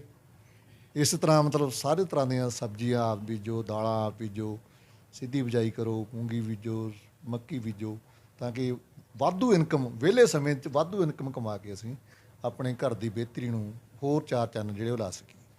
ਡਾਕਟਰ ਸਾਹਿਬ ਦਾ ਸੁਨੇਹਾ ਹੈ ਕਿਸਾਨ ਵੀਰੋ ਕਿ ਅਸੀਂ ਉਪਭੋਗਤਾ ਨਹੀਂ ਬਣਨਾ, ਅਸੀਂ ਗਾਹਕ ਨਹੀਂ ਬਣਨਾ, ਅਸੀਂ ਉਤਪਾਦਕ ਬਣਨਾ ਹੈ। ਛੋਟੇ ਉਤਪਾਦਕ ਬਣ ਕੇ ਅਸੀਂ ਆਪਣੀ ਜਿਹੜੀ ਆਰਥਿਕਤਾ ਨੂੰ ਸਹੀ ਲਿਖੇ ਲੈ ਸਕਦੇ ਹਾਂ। ਡਾਕਟਰ ਸਾਹਿਬ, ਆਖਰੀ ਸਵਾਲ ਇੱਕ ਬਣਦਾ ਕਿ ਕਿਸਾਨ ਨੂੰ ਵਪਾਰ ਵੱਲ, ਉਦਯੋਗ ਵੱਲ, ਗਿਆਨ ਵੱਲ ਅਤੇ ਰਾਜ ਭਾਗ ਵੱਲ ਜਿਹੜਾ ਹੈਗਾ ਪ੍ਰੇਰਿਤ ਕਰਨਾ ਚਾਹੀਦਾ ਕਿ ਅਸੀਂ ਇਕੱਲੀ ਖੇਤੀ ਬਾਰੇ ਉਹਨੂੰ ਜਾਣਕਾਰੀ ਦੇਈ ਜਾਂਦੇ ਹਾਂ, ਅਤੇ ਖੇਤੀ ਦੇ ਵਿੱਚ ਕੋਹਲੂ ਦਾ ਬੈਲ ਬਣ ਕੇ ਉਹ ਸਿਰਫ ਖੇਤੀ ਦੇ ਜਦੋਂ ਕਿਤੇ ਉਤਾਰ ਚੜ੍ਹਾਅ ਆਉਂਦੇ ਹੈ ਤਾਂ ਉਦੋਂ ਉਹ ਚੱਲ ਨਹੀਂ ਸਕਦਾ। ਕੁਛ ਨਾ ਕੁਛ ਆਮਦਨ ਜਿਹੜੀ ਹੈਗੀ ਆ ਖੇਤੀ ਤੋਂ, ਉਹਨੂੰ ਅਲੱਗ ਕਰਨ ਦੀ ਲੋੜ ਬਣਦੀ ਹੈ, ਜਿਹੜੀ ਕਿ ਸਮੇਂ ਦੀ ਲੋੜ ਹੈ। ਉਹਦੇ ਬਾਰੇ ਕੋਈ ਜਾਣਕਾਰੀ ਜਿਹੜੀ ਹੈਗੀ ਆ ਵਿਭਾਗ ਵੱਲੋਂ ਦਿੱਤੀ ਜਾਂਦੀ ਹੈ ਜਾਂ ਸਹਾਇਕ ਹੁੰਦਾ ਹੈ ਕਿਸੇ ਤਰੀਕੇ ਨਾਲ? ਬਿਲਕੁਲ ਜੀ, ਸਾਡੀ ਛੋਟੇ ਪੱਧਰ ਦੀ ਇੰਡਸਟਰੀ ਜਿਹੜੀ ਜ਼ਿਮੀਂਦਾਰ ਆਪਣੇ ਘਰ ਦੇ ਵਿੱਚ ਹੀ ਲਾ ਸਕਦਾ ਹੈ, ਉਸ 'ਤੇ ਅਸੀਂ ਮਤਲਬ ਕੰਮ ਕਰ ਰਹੇ ਹਾਂ। ਸਾਡੀ ਆਤਮਾ ਸਕੀਮ ਅਧੀਨ ਅਸੀਂ ਇਹ ਸਾਰੀਆਂ ਸਕੀਮਾਂ ਦੇ ਉੱਤੇ ਸਹਾਇਤਾ ਦਿੰਦੇ ਹਾਂ ਜੀ। ਜੇ ਕਿਸੇ ਨੇ ਹਲਦੀ ਪੀਸਣ ਵਾਲੀ ਮਸ਼ੀਨ ਲਾਉਣੀ ਹੈ ਤੇ ਜੇ ਤੁਸੀਂ ਹੋਲਸੇਲ 'ਚ ਵੇਚੋਗੇ ਤੇ ਹੋ ਸਕਦਾ ਬਹੁਤ ਘੱਟ ਪੈਸੇ ਕਮਾਵੇ। ਪਰ ਜੇ ਉਹਨੂੰ ਤੁਸੀਂ ਮਤਲਬ ਐਗ ਮਾਰਕ ਕਰਾ ਕੇ ਸਾਡੇ ਮੰਡੀ ਸਾਡਾ ਜਿਹੜਾ ਹੈਗਾ ਮਾਰਕੀਟਿੰਗ ਵਿੰਗ ਬਣਿਆ ਹੋਇਆ ਹੈ, ਉਹ ਪ੍ਰੋਡਕਟ ਨੂੰ ਐਗ ਮਾਰਕ ਕਰ ਦਿੰਦਾ ਜੀ। ਤੇ ਉਹ ਐਗ ਮਾਰਕ ਕਰਕੇ ਪੈਕਟ ਦੇ ਉੱਤੇ ਸਾਰਾ ਡਿਸਪੈਚ ਨੰਬਰ, ਐਕਸਪਾਇਰੀ, ਉਹਦਾ ਨੰਬਰ ਵਗੈਰਾ ਸਾਡੇ ਮਹਿਕਮੇ ਤੋਂ 6-7 ਰੁਪਏ ਉਹਦੀ ਫੀਸ ਹੈ ਜੀ। ਸਾਰੇ ਜ਼ਿਮੀਂਦਾਰਾਂ ਨੂੰ ਬੇਨਤੀ ਹੈ ਵੀ ਛੋਟੇ ਪੱਧਰ ਤੇ ਇੰਡਸਟਰੀ ਲਾ ਕੇ, ਖਾਸ ਤੌਰ ਤੇ ਕਿਸੇ ਨੇ ਕੋਲੂ ਹੀ ਲਾ ਲਿਆ, ਕਿਸੇ ਨੇ ਗੁੜ ਵਾਲਾ ਘੜਾ ਵਾਲਾ ਹੀ ਲਾ ਲਿਆ। ਅੱਜ ਦੀ ਡੇਟ ਦੇ ਵਿੱਚ ਜ਼ਿਮੀਂਦਾਰ ਖੰਡ ਵਾਲੇ ਪਾਸੇ ਹਟ ਕੇ ਕਿਸਾਨ ਵੀਰੋ ਗੁੜ ਵਾਲੇ ਪਾਸੇ ਆ ਗਏ। ਗੁੜ ਦੀ ਚਾਹ ਪਸੰਦ ਕਰਦੇ ਆ। ਜੇ ਸਾਨੂੰ ਕਹਦੇ ਗੁੜ ਦੀ ਬਣਾ ਦੇਗੀ ਚੰਗੀ ਚੱਲੂਗੀ, ਤਾਂ ਅਸੀਂ ਕਹਿੰਦੇ ਨਹੀਂ ਚੱਲੂਗੀ ਤਾਂ ਉੱਡੂਗੀ। ਸੋ ਇਸ ਕਰਕੇ ਗੁੜ ਦੀ ਚਾਹ ਨੂੰ, ਗੁੜ ਖਾਣ ਨੂੰ ਲੋਕ ਪ੍ਰੈਫਰ ਕਰ ਰਹੇ ਆ, ਕਿਉਂਕਿ ਸ਼ੂਗਰ ਦੇ ਪੇਸ਼ੈਂਟ ਜਿਹੜੇ ਉਹ ਵੱਧ ਰਹੇ ਹੈ। ਖੰਡ ਵਗੈਰਾ ਦੇ ਵਿੱਚ ਕੈਮੀਕਲ ਜਾਂ ਚਾਹ ਦੇ ਵਿੱਚ ਕੈਮੀਕਲ ਆ ਰਿਹਾ। ਗੁੜ ਦੇ ਵਿੱਚ ਸ਼ੁੱਧ ਹੈ। ਬਹੁਤ ਸਾਰੇ ਪਿੰਡਾਂ ਦੇ ਵਿੱਚ ਭਾਈ ਰੂਪੇ ਸਾਡੇ ਕੋਲ ਗੁੜ ਦਾ ਘਲਾੜਾ ਲੱਗਿਆ, ਤੁਸੀਂ ਦੇਖਿਆ ਹੋਣਾ ਮੇਨ ਰੋਡ 'ਤੇ ਜਾਂਦੇ ਨੇ, ਅਤੇ ਮੇਰਾ ਖਿਆਲ ਲਾਈਨਾਂ ਲੱਗੀਆਂ ਹੁੰਦੀਆਂ ਉੱਥੇ ਗੁੜ ਦੀਆਂ ਜੀ। ਕਿਸੇ ਨੇ ਸੌਂਫ ਵਾਲਾ ਗੁੜ ਲੈਣਾ ਹੈ, ਕਿਸੇ ਨੇ ਮੂੰਗਫਲੀ ਵਾਲਾ ਗੁੜ ਲੈਣਾ ਹੈ, ਕਿਸੇ ਨੇ ਬਦਾਮ ਵਾਲਾ ਗੁੜ ਲੈਣਾ ਹੈ, ਕਿਸੇ ਨੇ ਸਿੰਪਲ ਗੁੜ ਲੈਣਾ ਹੈ। ਤਾਂ ਇਸ ਤਰਫ ਗੰਨੇ ਵਾਲੇ ਪਾਸੇ ਵੀ ਜ਼ਿਮੀਂਦਾਰ ਥੋੜ੍ਹਾ ਆ ਗਿਆ, ਆਪਦਾ ਗੰਨਾ ਬੀਜਣ ਲੱਗ ਗਿਆ। ਸੋ ਮੇਰੀ ਬੇਨਤੀ ਹੈ, ਜਿਵੇਂ ਮੂੰਗੀ ਤੁਸੀਂ ਹੁਣ ਹੋਲਸੇਲ 'ਤੇ ਵੇਚਣੀ ਹੈ, ਕਿਉਂ ਨਾ ਇੱਕ ਮਾਰਕ ਕਰਾ ਕੇ ਉਹਨੂੰ ਪੈਕਟਾਂ ਦੇ ਕਿਲੋ ਦੇ ਜਾਂ 2 ਕਿਲੋ ਦੇ ਪੈਕਟ ਬਣਾ ਕੇ ਅਸੀਂ ਰਿਟੇਲ ਦੇ ਰੂਪ ਵਿੱਚ ਵਪਾਰੀ ਬਣੀਏ। ਜੱਟ ਨਾ ਰਹੀਏ, ਅਸੀਂ ਸਮਝਦਾਰ, ਸੱਜੇ ਸੁਲਝੇ ਹੋਏ ਜ਼ਿਮੀਂਦਾਰ ਬਣੀਏ, ਕਿਸਾਨ ਬਣੀਏ, ਤਾਂ ਕਿ ਅਸੀਂ ਜਿਹੜਾ ਹੋਲਸੇਲ 'ਤੇ ਵੇਚਦੇ ਹਾਂ ਤੁਸੀਂ ਉਹਦੇ ਨਾਲੋਂ ਵੱਧ ਮੁਨਾਫਾ ਕਮਾਇਆ ਜਾ। ਉਦਾਹਰਨ ਦੇ ਤੌਰ 'ਤੇ ਕਣਕ ਸੀ ਐਤਕੀ, ਕਣਕ ਤੁਸੀਂ ਸਾਰਿਆਂ ਨੇ ਵੇਚਤੀ ਹੋਣੀ ਹੈ, ਥੋੜ੍ਹੇ ਜ਼ਿਮੀਂਦਾਰਾਂ ਨੇ ਰੱਖੀ ਹੋਣੀ ਹੈ, ਲੇਕਿਨ ਅੱਜ ਦੀ ਰੇਟ ਦੇ ਵਿੱਚ ਘਰੋਂ ਮੈਥੋਂ 2800 ਰੁਪਏ ਕੁਇੰਟਲ ਨੂੰ ਉਹ ਕਣਕ ਲੈਣ ਨੂੰ ਤਿਆਰ ਹੈ। ਕਿਉਂਕਿ ਤੁਹਾਨੂੰ ਪਤਾ ਰਸ਼ੀਆ ਅਤੇ ਯੂਕਰੇਨ ਦਾ ਯੁੱਧ ਲੱਗਿਆ ਹੋਇਆ। ਜਿਨ੍ਹਾਂ ਮੁਲਕਾਂ ਦੇ ਵਿੱਚ ਲੋਕ ਉਹ ਮਾਈਗਰੇਟ ਕਰਕੇ ਚਲੇ ਗਏ, ਉੱਥੇ ਵੀ ਅਨਾਜ ਦੀ ਥੋੜ੍ਹਾ ਹੈ ਜੀ। ਜਿਹੜੇ ਮੁਲਕ ਦੇ ਵਿੱਚ ਜੰਗ ਲੱਗੀ ਹੋਈ ਹੈ, ਉੱਥੇ ਵੀ ਥੋੜ੍ਹਾ ਪੈਦਾ ਹੋ ਗਈ, ਕਿਉਂਕਿ ਉਹਨਾਂ ਨੂੰ ਪੈਦਾ ਕਰਨ ਦਾ ਸਮਾਂ ਨਹੀਂ ਮਿਲਿਆ। ਇਸ ਕਰਕੇ ਇੰਟਰਨੈਸ਼ਨਲ ਮਾਰਕੀਟ ਨੂੰ ਧਿਆਨ 'ਚ ਰੱਖਦਾ। ਅੱਜ ਕੱਲ੍ਹ ਸੋਸ਼ਲ ਮੀਡੀਆ ਹੈ ਤੁਹਾਡੇ ਕੋਲ, ਜਿਹੜੇ ਮਰਜ਼ੀ ਮੁਲਕ ਦੇ ਵਿੱਚ, ਜਿਹੜੇ ਮਰਜ਼ੀ ਥਾਂ 'ਤੇ ਜਾ ਕੇ ਤੁਸੀਂ ਆਪਣਾ ਉਹ ਰੇਟ ਐਂਡ ਪ੍ਰਾਈਸ ਤੁਸੀਂ ਕੱਢ ਸਕਦੇ ਹੋ ਵੀ ਕਿਸ ਰੇਟ 'ਤੇ ਵਿਕ ਰਹੀ ਹੈ। ਇਸੇ ਤਰ੍ਹਾਂ ਹੀ ਸਾਡਾ ਮਾਰਕੀਟਿੰਗ ਇੰਟੈਲੀਜੈਂਸੀ ਵਿੰਗ ਬਣੇ ਪੰਜਾਬ ਖੇਤੀਬਾੜੀ ਯੂਨੀਵਰਸਿਟੀ ਲੁਧਿਆਣਾ ਦੇ ਵਿੱਚ, ਅਤੇ ਉਹ ਬੀਜਣ ਤੋਂ ਪਹਿਲਾਂ ਔਰ ਵੇਚਣ ਤੋਂ ਪਹਿਲਾਂ 2 ਵਾਰੀ ਤੁਹਾਨੂੰ ਭਵਿੱਖਬਾਣੀ ਕਰਦਾ ਵੀ ਕਿ ਕੀ ਰੇਟ ਰਹੂਗਾ। ਸੋ ਉਹ ਜਿਹੜਾ ਹੈ ਉਹ ਇੰਟੈਲੀਜੈਂਸੀ ਵਿੰਗ ਬਣਿਆ ਸਾਡਾ, ਮਾਰਕੀਟਿੰਗ ਇੰਟੈਲੀਜੈਂਸੀ ਵਿੰਗ ਜਿਹਨੂੰ ਕਹਿੰਦੇ ਹੈ। ਪੰਜਾਬ ਖੇਤੀਬਾੜੀ ਯੂਨੀਵਰਸਿਟੀ ਦੀ ਸਾਈਟ 'ਤੇ ਜਾ ਕੇ ਉਹਦੇ 'ਤੇ ਜਾਓ, ਔਰ ਉਹਨਾਂ ਨਾਲ ਟੈਲੀਫੋਨ 'ਤੇ ਵੀ ਗੱਲ ਕੀਤੀ ਜਾ ਸਕਦੀ ਹੈ। ਉਹਨਾਂ ਦੀ ਸਾਈਟ ਖੋਲ੍ਹ ਕੇ ਜਿਹੜੇ ਮੁੱਖ ਫਸਲਾਂ ਜਿਹੜੀਆਂ ਤੁਸੀਂ ਬੀਜੀ ਬੈਠੇ ਹੋ ਜਾਂ ਬੀਜਣੀ ਹੈ, ਉਹਦੇ ਭਵਿੱਖਬਾਣੀ, ਅੰਦਾਜ਼ਨ ਭਵਿੱਖਬਾਣੀ ਤੁਹਾਨੂੰ ਦੱਸ ਦਿੰਦੇ ਵੀ ਕੀ ਰੇਟ ਰਹਿਣ ਦੀ ਸੰਭਾਵਨਾ ਹੈ। ਸੋ ਇਹ ਜਿਹੜੇ ਮੋਬਾਈਲ ਹੈ, ਇਹਦੇ 'ਤੇ ਫੇਸਬੁੱਕ 'ਤੇ ਜਾਂ ਵਟਸਐਪ 'ਤੇ ਸਾਰਾ ਦਿਨ ਉਂਗਲਾਂ ਜਾਂ ਅੰਗੂਠੇ ਮਾਰਨ ਨਾਲੋਂ ਖੇਤੀ ਤਕਨਾਲੋਜੀ ਵਾਲੇ ਪਾਸੇ ਆਓ। ਜਿੰਨੀ ਤਕਨਾਲੋਜੀ ਤੁਹਾਨੂੰ ਮੋਬਾਈਲ ਤੋਂ ਉਪਲਬਧ ਹੈ, ਉਹਦੀ ਭਰੋਸੇਯੋਗਤਾ ਨੂੰ ਜਾਣਨ ਲਈ ਉਹਨਾਂ ਤੋਂ ਸੁਣ ਕੇ ਸਾਡੇ ਨਾਲ ਰਾਬਤਾ ਕਾਇਮ ਕਰ ਲਓ ਵੀ ਕੀ ਇਹ ਗੱਲ 'ਚ ਸੋਸ਼ਲ ਮੀਡੀਆ 'ਤੇ ਚੱਲ ਰਹੀ ਹੈ, ਕੀ ਇਹ ਠੀਕ ਹੈ ਜਾਂ ਗਲਤ ਹੈ, ਤਾਂ ਕਿ ਉਹਦੀ ਸਾਰਥਕਤਾ ਨੂੰ ਜਿਹੜਾ ਹੈਗਾ ਸਾਬਤ ਕੀਤਾ ਜਾ ਸਕੇ। ਕਿਸਾਨ ਵੀਰੋ, ਫੈਮਿਲੀ ਡਾਕਟਰ, ਫੈਮਿਲੀ ਪ੍ਰੋਫੈਸ਼ਨਲ ਤੁਹਾਡੇ ਵਿਅਕਤੀ ਤੁਹਾਨੂੰ ਮਿਲੇ ਹੋਣਗੇ। ਸਾਰੀ ਦੁਨੀਆ ਦੀ ਜ਼ਰੂਰਤ ਹੈ। ਅੱਜ ਮਾਰਕੀਟ ਦੀ ਜ਼ਰੂਰਤ ਬਣਦੀ ਹੈ ਕਿ ਫੈਮਿਲੀ ਕਿਸਾਨ ਦੀ ਜ਼ਰੂਰਤ ਪੈਦਾ ਹੋ ਗਈ ਹੈ। ਹੁਣ ਤੁਸੀਂ ਇਹ ਦੇਖੋ, ਤੁਸੀਂ ਆਪਣੇ ਆਪ ਨੂੰ ਫਿੱਟ ਕਿਸ ਤਰ੍ਹਾਂ ਰੱਖ ਸਕਦੇ ਹੋ। ਅਤੇ ਜੇਕਰ ਇਸ ਸੰਬੰਧੀ ਜਾਣਕਾਰੀ ਲੈਣੀ ਹੈ ਤਾਂ ਖੇਤੀਬਾੜੀ ਵਿਭਾਗ ਦੇ ਅਦਾਰੇ, ਖੇਤੀਬਾੜੀ ਵਿਭਾਗ ਦੇ ਵਿੰਗ ਤੁਹਾਡੇ ਸਹਾਇਤਾ ਲਈ ਜਿਹੜੇ ਹੈਗੇ ਉਪਲਬਧ ਹੈਗੇ ਆ, ਸੇਵਾਵਾਂ 'ਚ ਹਾਜ਼ਰ ਹੈ। ਤਾਂ ਉਸ ਦੀ ਸੰਬੰਧੀ ਵੀ ਕੋਈ ਨਾ ਕੋਈ ਜਾਣਕਾਰੀ ਤੁਹਾਨੂੰ ਅੱਗੇ ਵਾਸਤੇ ਦਿੰਦੇ ਰਹਾਂਗੇ। ਅਗਲੀ ਜਿਹੜੀ ਇੰਟਰਵਿਊ ਹੈ, ਉਹ ਨਰਮੇ ਦੀ ਫਸਲ ਨੂੰ ਕਿਸ ਤਰੀਕੇ ਨਾਲ ਆਪਾਂ 20 ਮਣ ਤੋਂ ਉੱਪਰ ਕੱਢ ਸਕਦੇ ਹਾਂ। ਘੱਟੋ ਘੱਟ ਜਿਹੜੀ ਹੈਗੀ ਆਮਦਨ, ਤੁਹਾਡੀ ਸਭ ਤੋਂ ਵਧੀਆ ਆਮਦਨ ਜਿਹੜੀ ਹੈਗੀ ਹੈ, ਜਿਹੜਾ ਕਿਸਾਨ ਨਰਮੇ ਤੋਂ ਬੀਜਣ ਤੋਂ ਡਰ ਰਿਹਾ ਹੈ, ਉਸ ਨੂੰ ਆਪਾਂ ਕਿਸ ਤਰੀਕੇ ਨਾਲ ਉਹਦਾ ਡਰ ਕੱਢਣਾ ਹੈ। ਉਸ ਤੋਂ ਬਾਅਦ ਉਹਦਾ ਜਿਹੜਾ ਹੈਗਾ ਝਾੜ ਕਿਸ ਤਰੀਕੇ ਨਾਲ ਵਧੀਆ ਲਿਆ ਜਾ ਸਕਦਾ ਹੈ, ਉਸ ਸੰਬੰਧੀ ਵੀ ਜਾਣਕਾਰੀ ਜਲਦੀ ਤੁਹਾਨੂੰ ਦੇਵਾਂਗੇ। ਧੰਨਵਾਦ। ਨਾਲ ਤੁਹਾਡੇ ਸਾਰੇ ਦਰਸ਼ਕਾਂ ਦਾ, ਜਿਨ੍ਹਾਂ ਨੇ ਇਸ ਪ੍ਰੋਗਰਾਮ ਨੂੰ ਦੇਖਿਆ ਹੋਣਾ ਹੈ ਜਾਂ ਬਾਅਦ ਦੇ ਵਿੱਚ ਦੇਖਣਾ ਹੈ, ਉਹਨਾਂ ਸਾਰਿਆਂ ਦਾ ਬਹੁਤ ਬਹੁਤ ਧੰਨਵਾਦ। ਵਾਹਿਗੁਰੂ ਜੀ ਕਾ ਖਾਲਸਾ, ਵਾਹਿਗੁਰੂ ਜੀ ਕੀ ਫਤਿਹ।